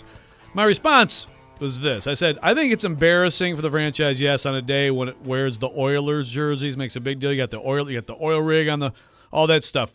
You knew you were playing the Texans, so there was some level of risk there. And you're up 13-0, and you are playing a very injury-riddled Texans team that you should beat, and you lose in those Oilers uniforms. I do think that's embarrassing. Absolutely.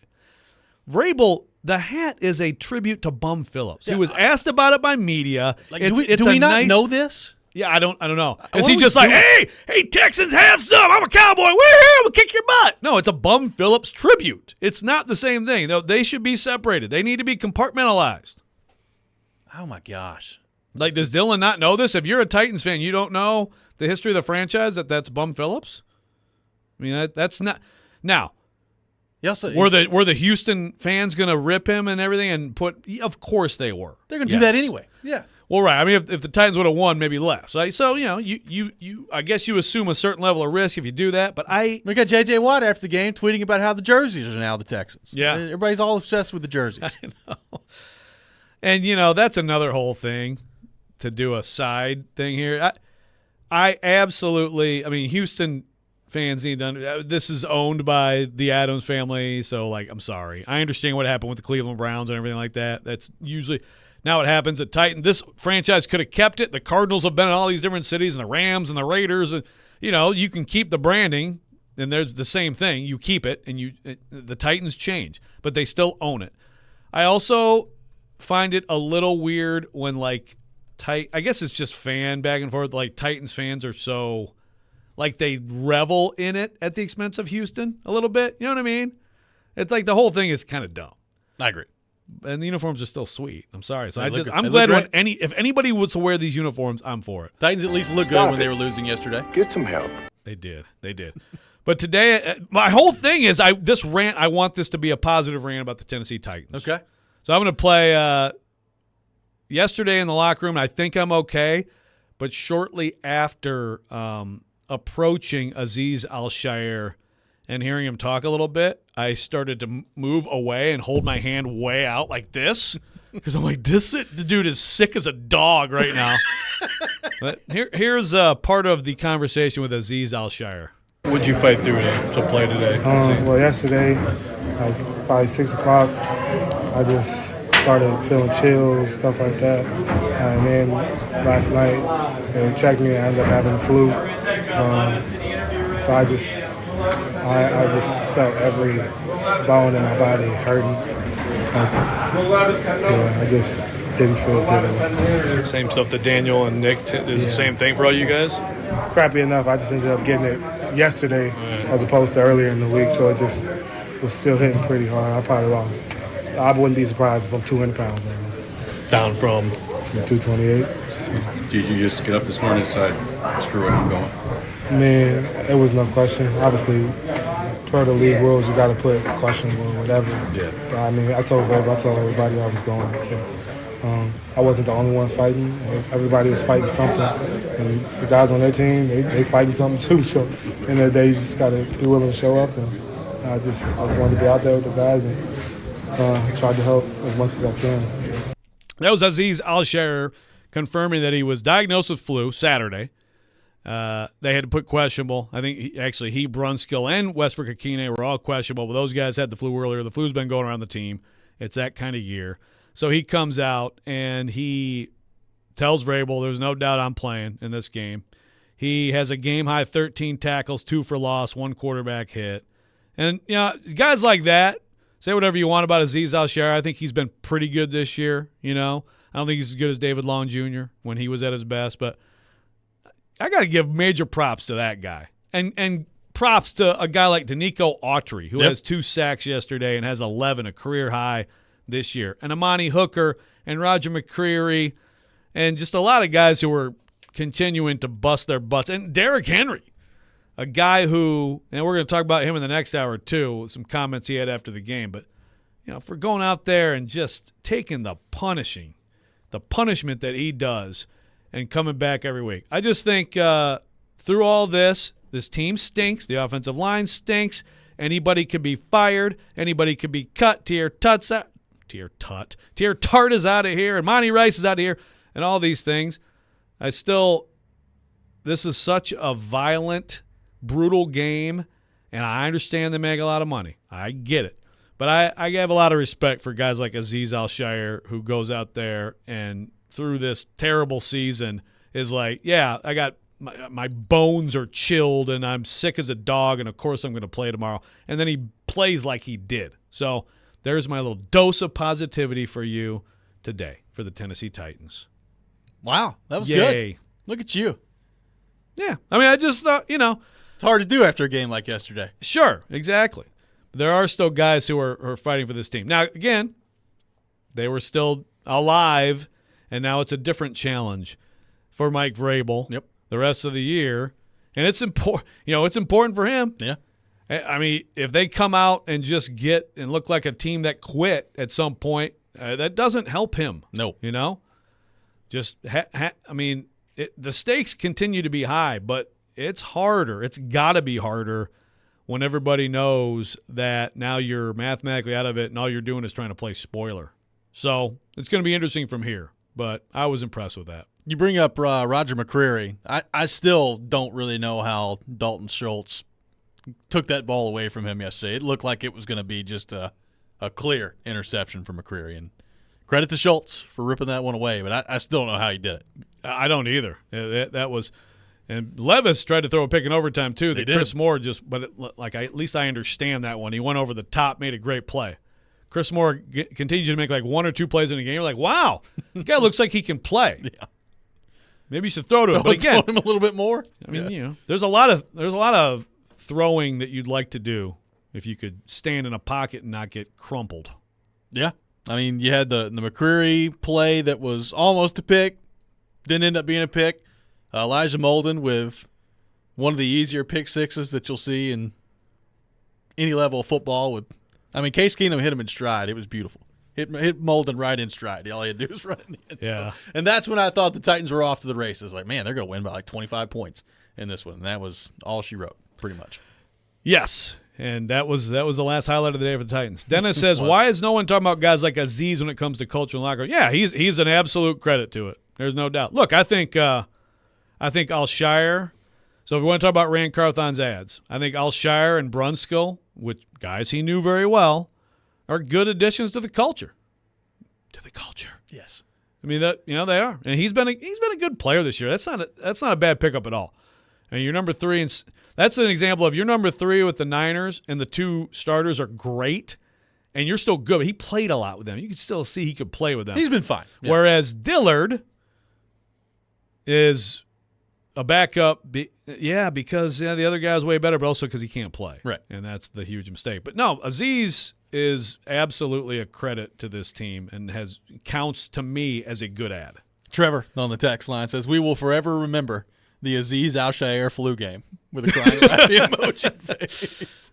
Put it down in Titans history. The Azeez Al-Shaair flu game. He did have 13 tackles yesterday, by the way. He did. To lead all Titans. He played his guts out, He did. And, Brunskill and NWI were out there fighting it out too. Maybe this week is the week that like 17 guys get the flu and can't go. Would you now that the season is over?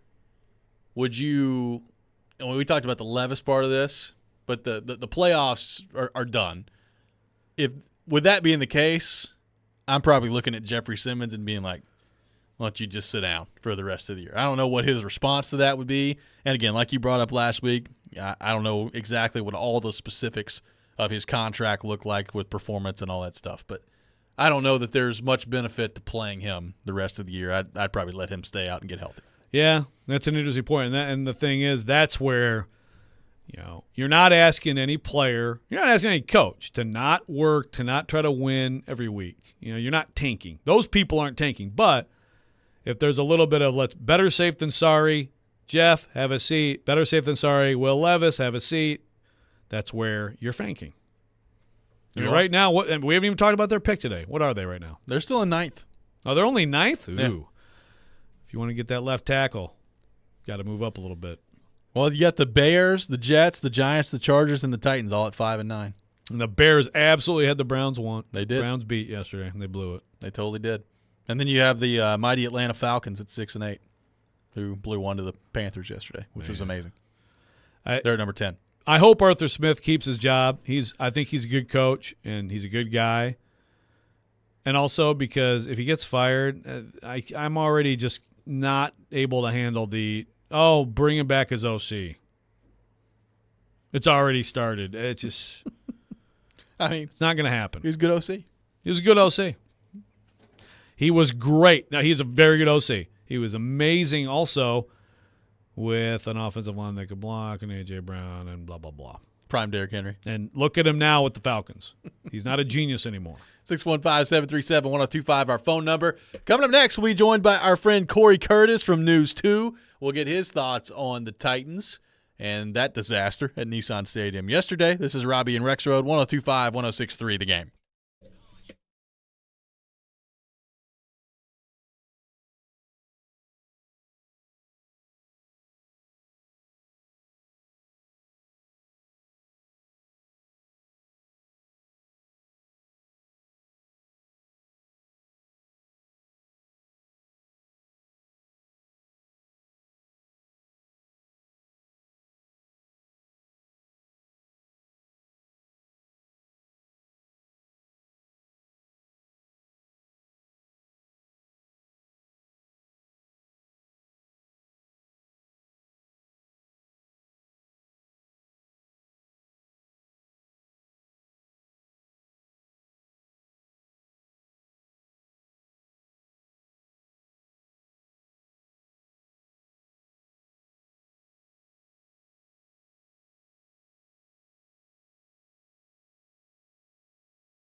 Final hour, Robbie and Rexroad, 102.5, 106.3 The Game. Robbie Stanley, Joe Rexroad, Nick Keyser here with you on this Monday morning. And as we do every Monday morning at 8 o'clock, we go to our 102.5 The Game phone line, driven by WilsonCountyHyundai.com.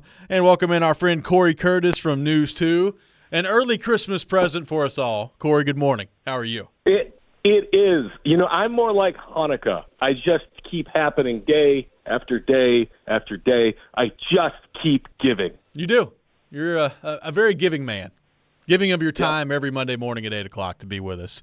And my rates are reasonable. Your rates are reasonable. And look, I mean, it's a sacrifice, especially when you have to talk about a football game like that one yesterday that was just totally brutal to watch from the Titans' perspective. Offensively, I mean, look, the numbers are what they are. Derrick Henry, 16 carries, 9 yards. Quarterback got sacked 7 times, got hit 11 times.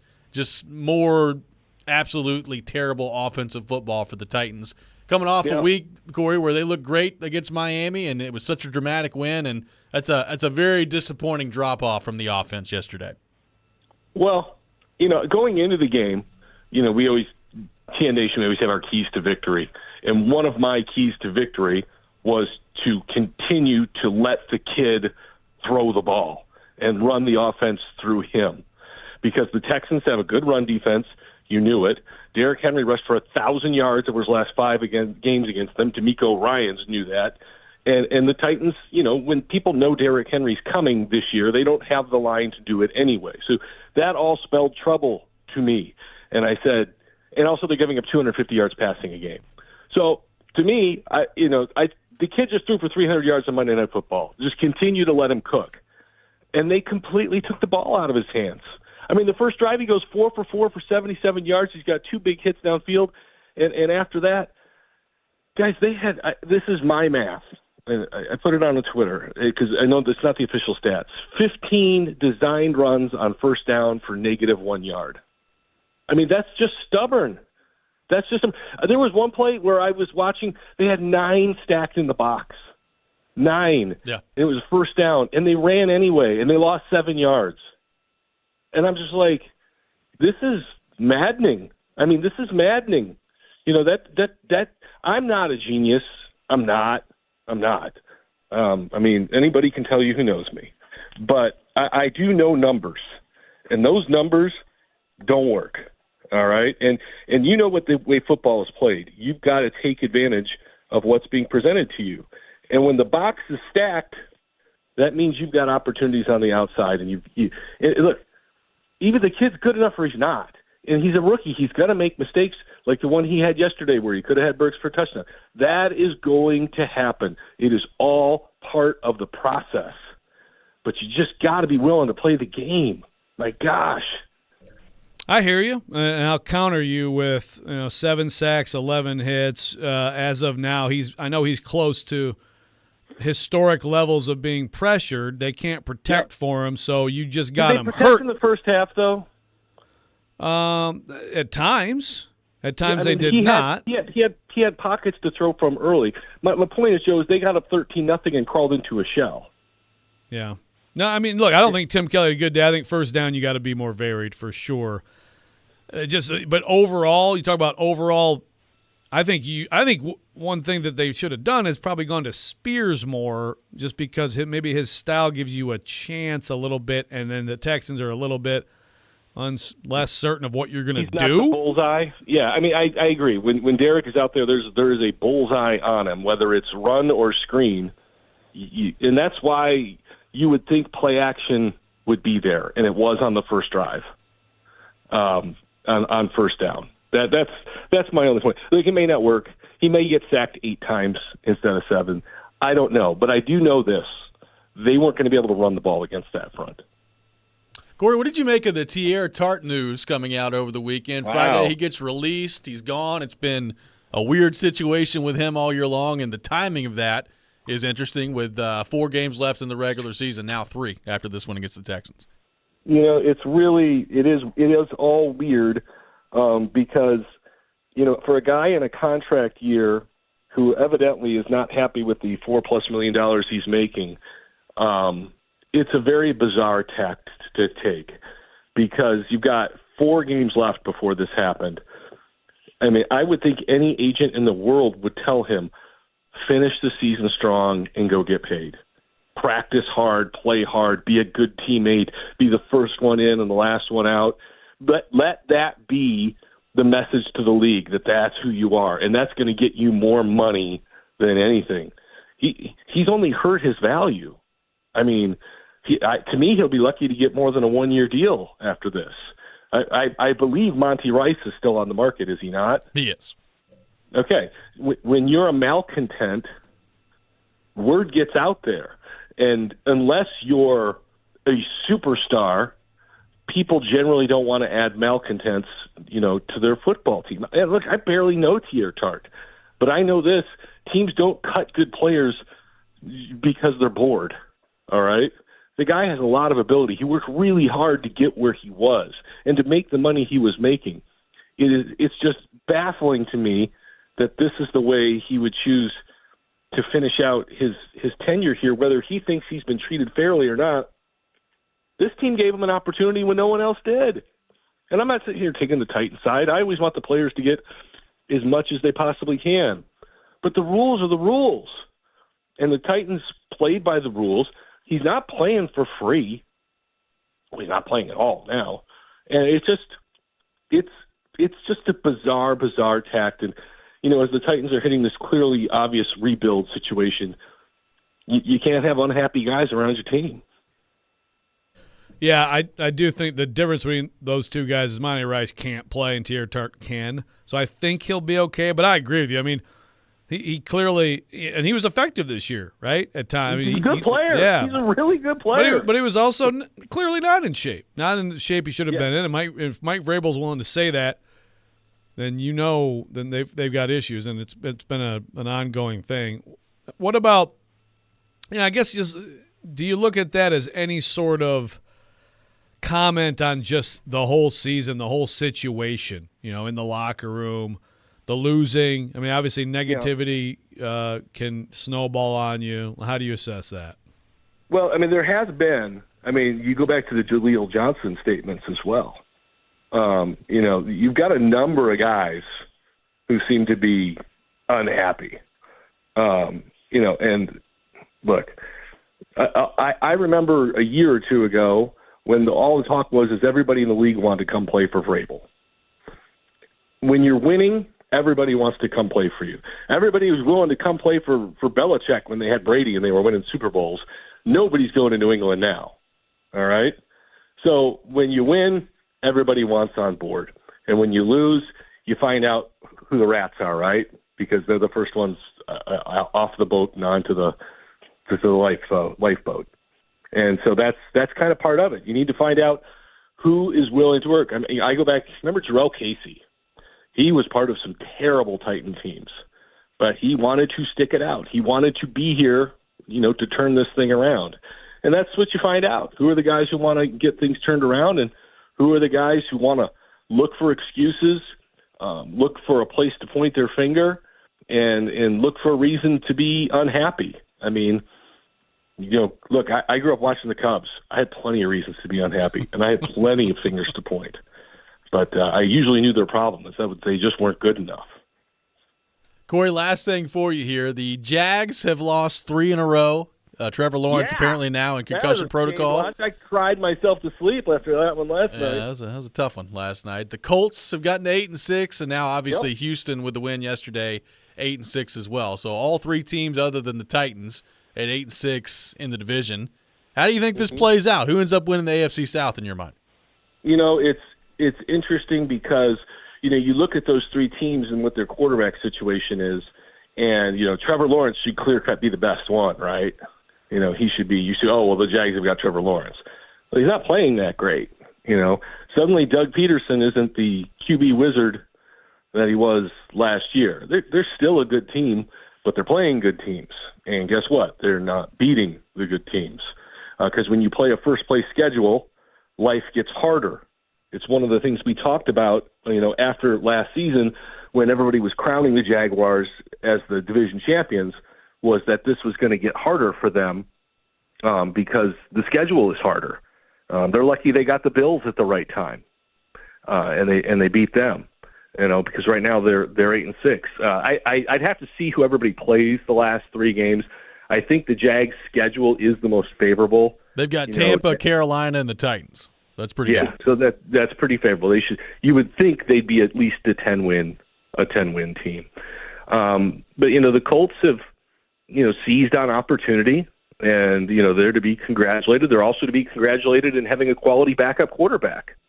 Not everybody does that, and they did that, and it paid off for them. They got their rookie massacred, and they had a guy to bring in there and play. And they've added some good pieces who've proven to be good players for them, and they appear to be better coached for one reason or another than they were a year ago. And Houston's obviously got to get back C.J. Stroud, but I think about this league, and we always say how close the teams in the league are, and it's just so true. I mean, go back a week ago, the Jets clobber the Texans. What was it, like 30-6? Yep. And the Titans beat the Dolphins. And now this week, the Texans come with a backup quarterback and beat the Titans, and the Dolphins play the Jets and just smoke them without Tyreek Hill. And it just goes to show you that how close all the teams are, and that if you come and you don't have your A game, you don't, you're not sharp that day, you miss opportunities, you're going to lose. I mean, the Titans had a million opportunities to win this game. Roger McCreary has to have that interception at the 2. All right, the ball's in his hands. He has got to make that play. Eric Garror played a pass perfectly. I don't know if that was late in the fourth quarter or in overtime, but he jumped the route, he cut it off, it went right through his hands. He has got to finish that play. That's the difference between winning and losing. Obviously we could talk about the problems in the run game and some of the other things that went on. But if you finish plays that you're in position to make, you win that football game. You got to make extra points. This is 2 overtime losses in a row after games that you missed extra points. So you've given away points in 2 losses. So I'm going to sound like Coach Vrabel. Go back to controlling the things you can control and make the plays that you should make, and you're winning a lot more football games. Corey Curtis joins us every Monday morning at 8 o'clock here on the program. Corey, great stuff as always. Hope you have yourself a Merry Christmas. We will not be talking to you next week. But freaking unbelievable. Those were pearls. It was. I expect that's going to show up in Encyclopedia Britannica. It will. With your picture. For those of you who are... Did we get that for Christmas? Yeah. Did you ever have someone show up at your door trying to sell those? Yes, and there was a lot of the 800 numbers where you could order the encyclopedia. Yeah. Imagine if somebody showed up at your door now trying to sell you Google. Just slam the door. The same thing. Just right back in the face. Get out of here, dude. Thank you, Corey. Appreciate you, buddy. All right. Merry Christmas, guys. We'll talk to you later. Absolutely. Corey Curtis from News 2, our guest on Robbie and Rexroad. Some interesting comments from Derrick Henry that have been parsed and discussed following the game yesterday against the Texans. We'll get into those coming up next. This is Robbie and Rexroad, 102.5, 106.3, The Game.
Welcome back in. Robbie and Rex Road, 102.5, 106.3 The Game. Brought to you by Chuck McDowell and Medical House Calls, Middle Tennessee's best medical care in the comfort and safety of your own home. For more information, go to medicalhousecalls.com. Medical House Calls, where the nearest clinic is your home. Robbie Stanley, Joe Rexroad, Nick Keys are here with you on this Monday morning. Appreciate Corey Curtis for being with us in the last segment. Joe, some interesting comments after the game by Titans running back Derrick Henry. We've gone through the numbers for Henry yesterday. It wasn't good. 16 carries, 9 yards. He also had 4 catches for 1 yard in the game. So obviously Houston made it a huge point of emphasis to not let him get going and do anything to them. And he was not able to get going. The Titans offensive line in front of him also atrocious yesterday, both in the run blocking and in the pass blocking part of this. But Derrick Henry talked about being eliminated from the playoffs, 3 games remaining in the regular season, and maybe what that means for him and his future as they move forward here after the game last night. Here's what Derrick Henry had to say in his post-game press conference. Like today, you had that feeling, when you had hope of kind of slipping in there and then being eliminated. Just 3 games left. I've been here my whole career. Definitely want to go out strong, which that isn't the case. We'll try to use them all in the last 3 games and leave it all on the field. So that was Derrick Henry after the game yesterday. A lot of people talking about that clip, and it's been tweeted out by TD and a bunch of people after the game yesterday of Derrick Henry and what this means for him with 3 games remaining and the Titans officially being eliminated from the playoffs.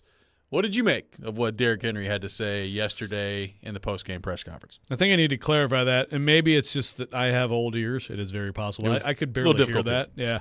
So I just read that was from TD's video, by the way. But this was TD's question was, quote, when you sit in there, take your time getting dressed before you come in here, knowing there are just 2 more home games and you don't know what the future is, do you ever stop and just try to stay in the moment? I know you try to stay in the moment, but do you ever stop and just think like, man, it could be over?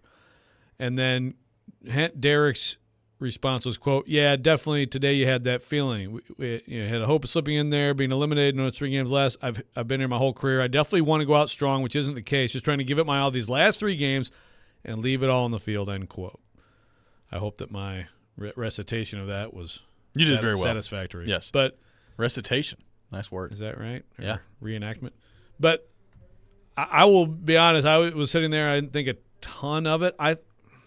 So TD tweeted out and said, I don't think he's ever talked about this. I guess I thought that there had been a couple questions here and there about kind of thinking about that. But maybe I'm wrong. Maybe it just happened in my mind. But apparently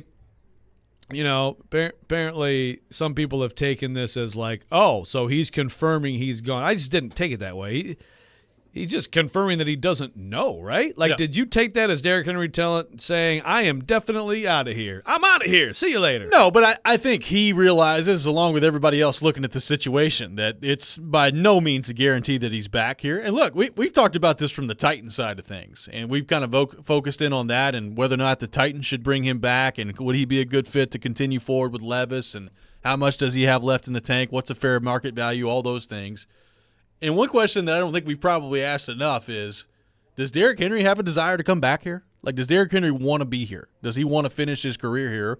Or does he look at the situation that they're in right now and say, you know what? It'd be better off for me if I went somewhere else with maybe a better chance to go win. I don't know. I have no idea what Derrick Henry's thinking.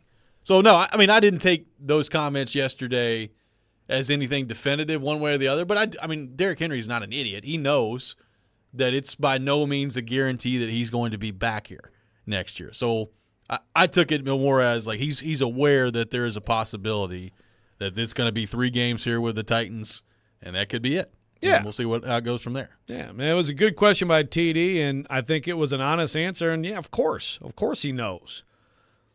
He has to know it's possible on both sides of it. It's possible the Titans will not end up wanting to have him back, and it's possible he will find something better. To me, his mindset should just be, let's go see what's out there, right? See what's out there, see who may have interest, see if there's a fit, and obviously see what someone's willing to pay. At this point, for a 30-year-old running back, it's tough out there for a 30-year-old running back. But to me, he's got to be resolve to go find out. And then I would think he'd have an open mind about possibly coming back. Sure. Yeah, I mean, I think he'd have an open mind about it. Because I still think if the Titans are interested in bringing him back, I think there's a chance that his best deal could be here, right? I mean, and then you weigh what's the financial part of it, what's the Derrick Henry wanting to win, and that's the other thing. Like, it's easy right now to sit here and say, well, the Titans are a long way from winning. They could be. I don't know. But if you have a good offseason in this league, you can get back to being competitive pretty quickly, especially if you've got the quarterback, and we've talked about that. So how does Derrick Henry view that? I don't know. But I just thought that answer yesterday from him was acknowledging that there is some uncertainty moving forward and that he's just going to try to enjoy it while it lasts these last 3 games here. Yeah, like let's play it out. Same question, and he's like, "No, I'm not." I mean, obviously you can do and he has been asked here and there. And mostly his response has been, "I'm just thinking about this week, thinking about So he sort of got reflective yesterday, but it's not like he's going to say, "Well, I'll be back next year." So right. No, I don't think about that. I'll be back next year. 2-year deal. He doesn't know that. So look, it's everybody. I mean, that's along with, I guess, potentially spoiling the day for the Jags in the finale. I mean, that's where a lot of the focus will be in that January 7th game against the Jags. Yeah. Is that this could be it for one of the greatest players to wear a Titans uniform. Yep, no question. It was really cool to see the photo of him, Eddie George, and Earl Campbell yesterday. That was very cool. Them wearing the Columbia blue. It was good. It was. And at that point, I saw that, and I was like, God, he's about to go for 2 bills again on the Texans, isn't he? He did not. And then he did not. My goodness. Some that of this career average against the Texans took a hit yesterday. Yeah, I think he was averaging approximately 350 yards per game. Slightly exaggerated. It's still pretty good. Yeah. But yeah. Some of this is, by the way, like, got to give a lot of credit to D'Amico Ryans and what they've done there. They've become – there's an example now. They've had high draft picks, so it's not like this is totally out of nowhere. But there's an example of one good offseason, you can change a lot. You can go from bad to good in the NFL. Oh, yeah. Lenny on the text line asking if the King retires this offseason. I don't think there's any chance of that. Yeah, I don't think so. I mean, he's 30. He's still good. I know yesterday, you look at the numbers and it's like he's still good, but go watch the cut-ups of all the opportunities he had to have any space to breathe. He's still good, and he'll keep playing. He'll be somewhere next year. We're live from our 102.5 The Game studio, brought to you by Hiller Plumbing, Heating, Cooling, and Electrical. More of your thoughts to get to on the Titans. Coming up next, we'll get into the offensive line and what an atrocious performance it was from them, including something that's becoming more and more concerning by the week. All that coming up next. This is Robbie and Rex Road, 102.5, 106.3 The Game.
Welcome back in. Robbie and Rex Road, 102.5, 106.3 The Game. Robbie Stanley, Joe Rex Road, Nick Keyser here with you on this Monday morning. Taking your thoughts, 615-737-1025, our phone number. Joe's a rough one for the offensive line. It's been a rough season for the offensive line. It was a particularly rough game for the offensive line yesterday, both in the pass blocking and run blocking categories. So let's just go through the numbers. Will Levis was sacked 7 times yesterday, was hit 11 by the Houston defense. Derrick Henry finishes with 16 carries for 9 yards, which is 0.6 yards per carry. As a team, the Titans have 30 carries for 66 yards, good for 2.2, and that also includes, Levis escaping the pocket and running out of there a few times, 4 carries for 25 yards for him. So I know that you can't take that away, but those are not designed run calls there. Right. If you take those away, it's even worse for the Titans yesterday, which is not good. So, having said all that, you have a total inability to run the football yesterday and a total inability to protect your quarterback when you drop back to pass. Not a very good combination. We've talked about the left tackle spot, Jalen Duncan. It was rough yesterday. The Titans got overwhelmed up front. Peter Skoronski, I thought, was bad yesterday. And obviously, as somebody you drafted number 11 overall to play guard, as Jared Stillman likes to guard. He was bad. And, we discussed the Trevor Maddich comments a week ago of him not making the progress that Maddich would have liked to have seen from him at this point. And then yesterday, you got 4 games left in the regular season, and he just looked like he was overwhelmed constantly. Not something you want to see yesterday from your number 11 overall pick. No, he had a rough day.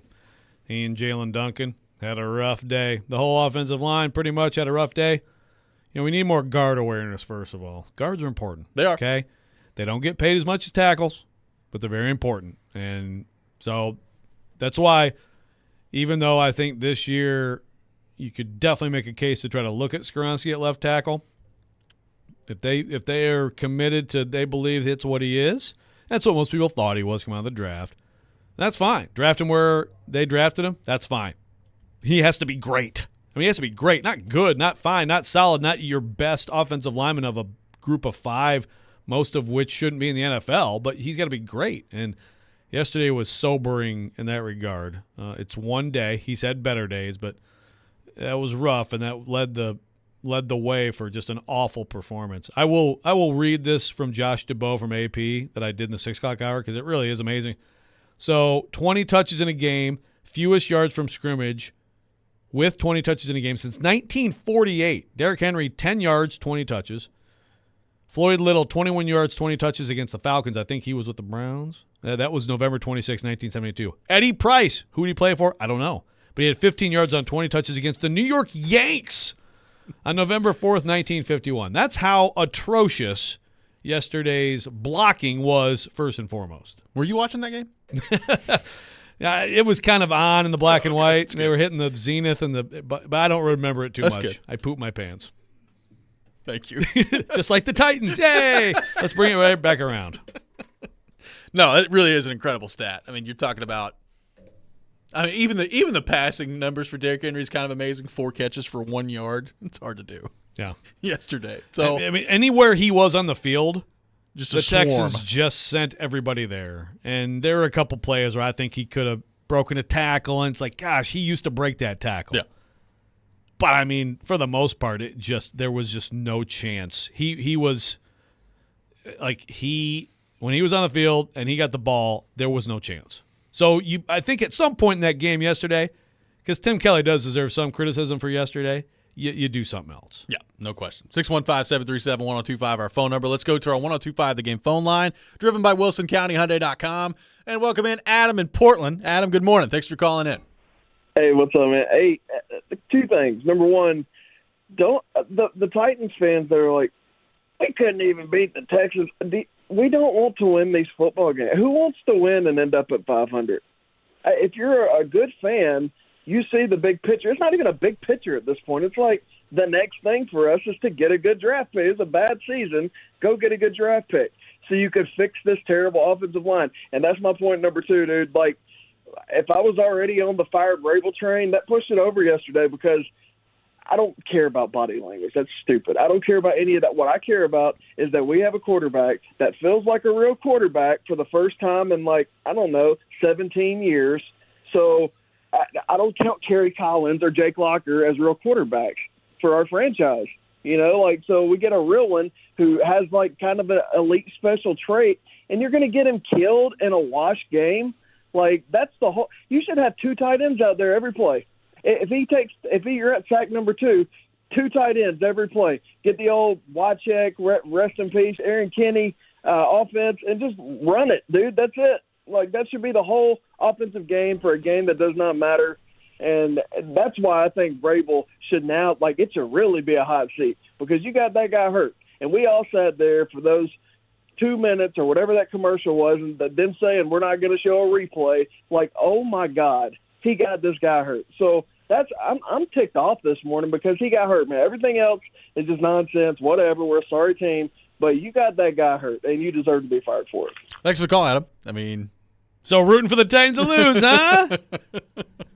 That's an interesting comment on fandom. I think they're going to take care of that plenty by themselves as they move forward here. Yeah. The Levis part of it, it does feel like in some ways they dodged a bullet, though, because to Adam's point, it looked rough when he got rolled up on. I think Joe Milton and Levis both had a play like that this year, and both lived to tell. Yeah, they did about it. And Levis, you tell me, you saw him in the post-game press conference. He did his media availability. He said basically that it felt a lot scarier than it actually ended up being, so that's good news, but apparently limping out of there, according to your astute observations after the game. Yeah, I didn't see him coming in, so some of the folks who were in there when he came in said he did a good job of faking it coming in.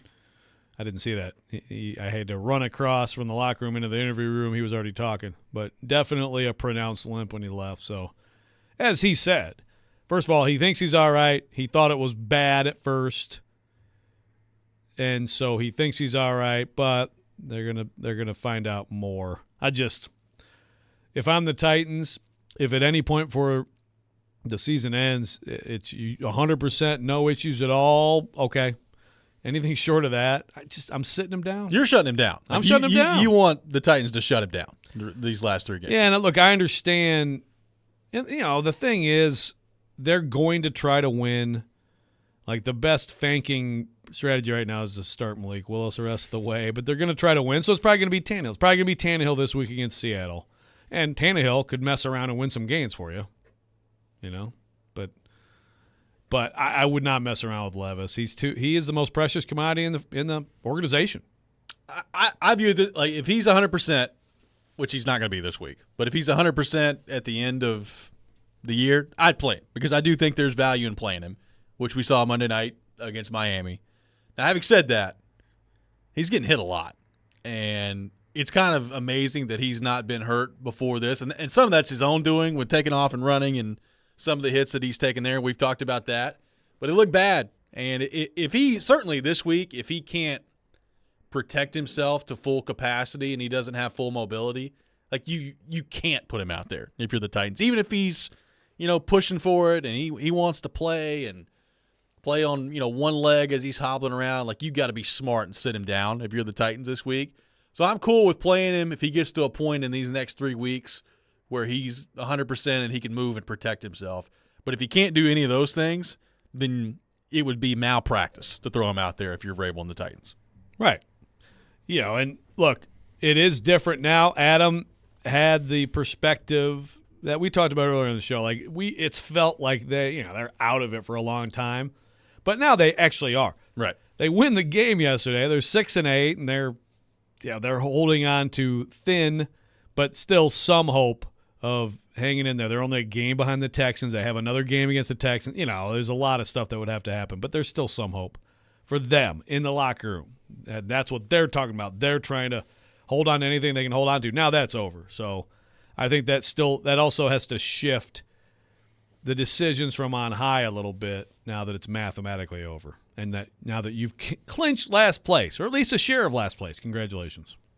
More Tannehill on Sunday? Little Tannehill farewell tour out there? I think so. I think Tannehill Sunday will be the starter. And I think maybe last two games here. Tannehill, Henry. Could be Tannehill last couple times.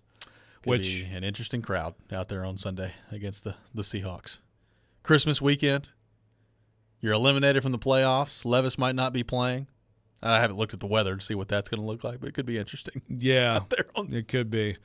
Because still a pretty good crowd is. I mean, more empty gaps than earlier in the season, but still a good crowd and a big day. Got Billy the White Oilers shoes. jerseys and Levis is playing. Yeah, well, they did do a great job, by the way, with the moment of silence and the tribute to Frank Wycheck. I thought that was really nice. Yep. They had the Billy White shoes. The Billy White shoes Johnson halftime program was really cool. It was like a lot about its touchdown dances, like Randy Moss and Ickey Woods and some of these guys with some video trivia. It was really cool, So it was a nice day. You have to be able to compartmentalize that and say, good day, franchise, honoring legends, and obviously sad that you have to have a tribute to Frank Wycheck, but they did all those things well. And then the team did not follow through. They did not follow through. I am disappointed that Titans legend Randy Moss was not there in person and just offered the video tribute. Yeah. Could have been time to induct him in the Ring of Honor for the franchise as well. He'll have his day. He will. We'll have more. Our final thoughts on the Titans and the Texans coming up next. A lot of your thoughts to get to as well. 615-737-1025. This is Robbie and Rex Road, 1025-1063, The Game.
Welcome back in. Final segment of the day. Robbie and Rex Road, 102.5, 106.3 The Game. Live from our 102.5 The Game studio. Brought to you by Hiller Plumbing, Heating, Cooling, and Electrical.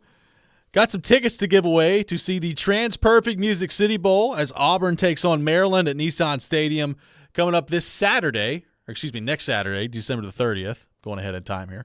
Be caller number 5, 615-737-1025, 615-737-1025. Caller 5 will win a pair of tickets to the Music City Bowl as Auburn takes on Maryland at Nissan Stadium coming up on Saturday, December 30th.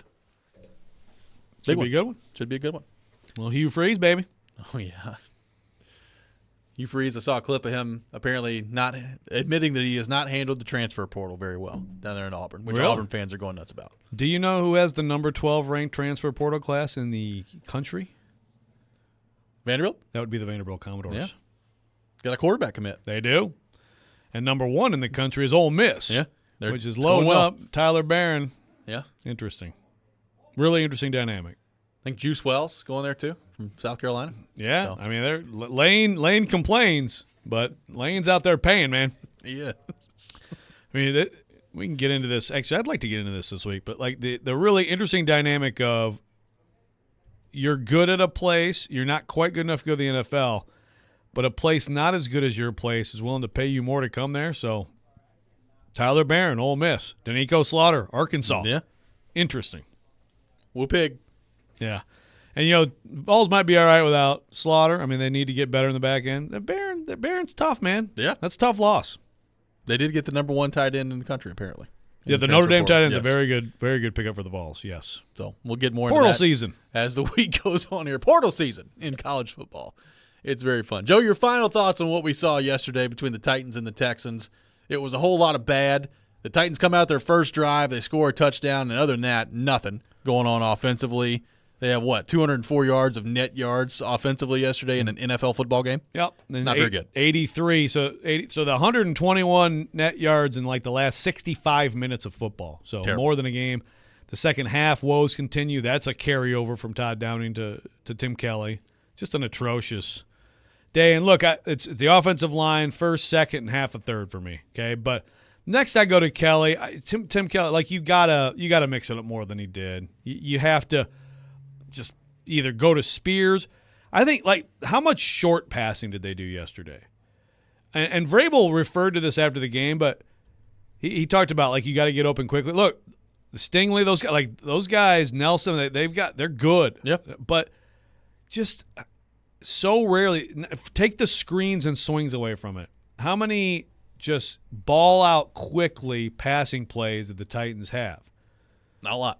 That's where a guy like, sorry to bring him up because this is the answer to all the Titans' woes, but like Kyle Phillips, who was hurt and was inactive, he's had a hammy. Like a guy like that should help you, but like someone It'd be a big factor next year for him, I think. Well, who knows? You don't know, he won't be. But I mean, like somebody's like you got to be able to get the ball out quickly and go short passing, intermediate passing in place of your run game when your run game is that just destroyed. Yeah. They beat you up front badly, but also they had bodies in there too. They had the numbers. If they got the numbers to that extent, to me, there's got to be something else you can do out there to find space. And they just didn't. It was an atrocious performance. I want to read this comment on my column at The Athletic from Andrew G. Okay. I think this for the people of Houston, I think this is where a lot of them feel. Quote, karma at its finest. The Adams family deserves every bit of it. Bud was a tightwad, threatened to move the team in the late 80s lest the country paid to renovate the dome, which they did. A few years later, he held the city hostage to demand a new stadium. They told him to kick rocks, took the team to Nashville, and all the city's football history with it. His daughter's just as bad as he is, just as spiteful, sending a cease and desist letter to the University of Houston because they dared try to wear Oilers colors, claiming franchise legends as their own despite them never having played in Nashville, and now wearing the Oilers uniforms against the Texans. This whole thing is shameful. Shame on the NFL. I hope the Titans never win another game. Losers, end quote. I think Andrew G. just summed it up for what the city of Houston is doing at the expense of the Titans organization. Wah. Yeah. A lot of whining going on. But, yeah, I mean, that's how they feel about the Adams family. Sure. And, again, I'm glad anybody uses the Oilers uniforms. They look I'm great. glad we get to see them. J.J. Watt's wrong when he tweets it. Like, they get to have – he's out of Houston anyway, Yeah, he said What do you mean we? You're out of there, man.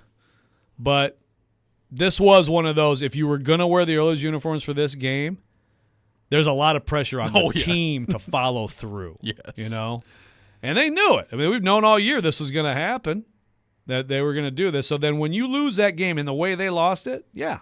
See, now I think they should lean into it even more, though. Just get some white ones ready to go, and in 2 weeks head down do it in 2 there. weeks? Yeah, Are they allowed to do that? I don't think so. God. But I'd appeal the league. You guys sure? Just do We'd it. love to. Just do it anyway. And then go get beat. Take the fine. And then go get beat 34-10, which is what's going to happen in that fine. game with C.J. Stroud playing. That's fine. I mean, one positive development yesterday for the Titans, Joe, that we've not talked a ton about. Burks, 3 catches, 62 yards on 3 targets. 3 targets, 3 catches. His best game in a long time for the Titans yesterday. You can see. I mean, you can see that he has talent. He has talent. We can all agree he has some talent. And obviously it would have been Are you willing to say it was an A.J. Brown type performance for Traylon Burks yesterday? I am not. But you know what? It could have been if Levis sees him on the play where he threw the pick to Hopkins. That was you make that play, you probably are able to hold on and win the game. You know. Yep. But you didn't. So that's what happened. But no, it was encouraging.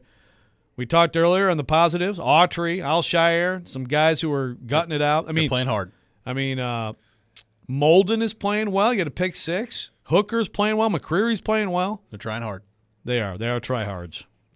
Robert asked, why was there a Randy Moss tribute? Why would they have him? He was here for 1 year. It's not about again, they had Icky Woods. Yeah. It wasn't a Titans. It was guys talking about Billy White Shoe Johnson inspiring them in the end zone celebration, all that stuff. So that's what it was. Joe, I'll ask you the same question I asked Corey Curtis earlier. Who wins the AFC South? Got 3 teams at 8-6. Jags have lost 3 in a row, and now apparently Trevor Lawrence is in concussion protocol, so it could be C.J. Beathard starting this week for the Jags as they take on Tampa Bay. Houston at 8-6 and Indy at 8-6 as well. Who do you think wins the AFC South? I'm going to go with the Colts. They have the Texans at home in the finale. Yeah. And I just don't believe in the Jags anymore. The Jags, if I didn't believe in the Jags last night, I'd be leading. I'd be back in first in Pigskin Pick'em, but they screwed me over. They got smoked, and I think the Ravens are the best team in the AFC. And I think Lamar Jackson, his numbers weren't great last night. If you watch that game, he's infuriating to play against. He should be in the MVP discussion. Put Lamar Jackson in MVP discussion. But I think the Colts are going to win it. They're going to have the Texans at home at the end, and they got a little magic thing going on with them right now. They might. I mean, they've got the Texans at home at the end. The Colts also have the mighty Atlanta Falcons on the road this week. And then the Raiders at home New Year's Eve. So I think they're going to win those two. It's a favorable schedule that they have. The Jags have Tampa Bay, Carolina, and the Titans. But again, Trevor Lawrence in concussion protocol this week against Tampa. And I just watched Baker Mayfield look like Tom Brady yesterday. So also, don't sleep on those Titans. Well, there is that. In the finale. There are the Titans that the That's Texans what they got and left. Jags have to deal with. That's going to do it for us today here on Robbie and Rex Road. We will be back 6 a.m. tomorrow. Appreciate everybody weighing in on the program here today. Jason, Big Joe coming up next. You're listening to 102.5, 106.3 The Game.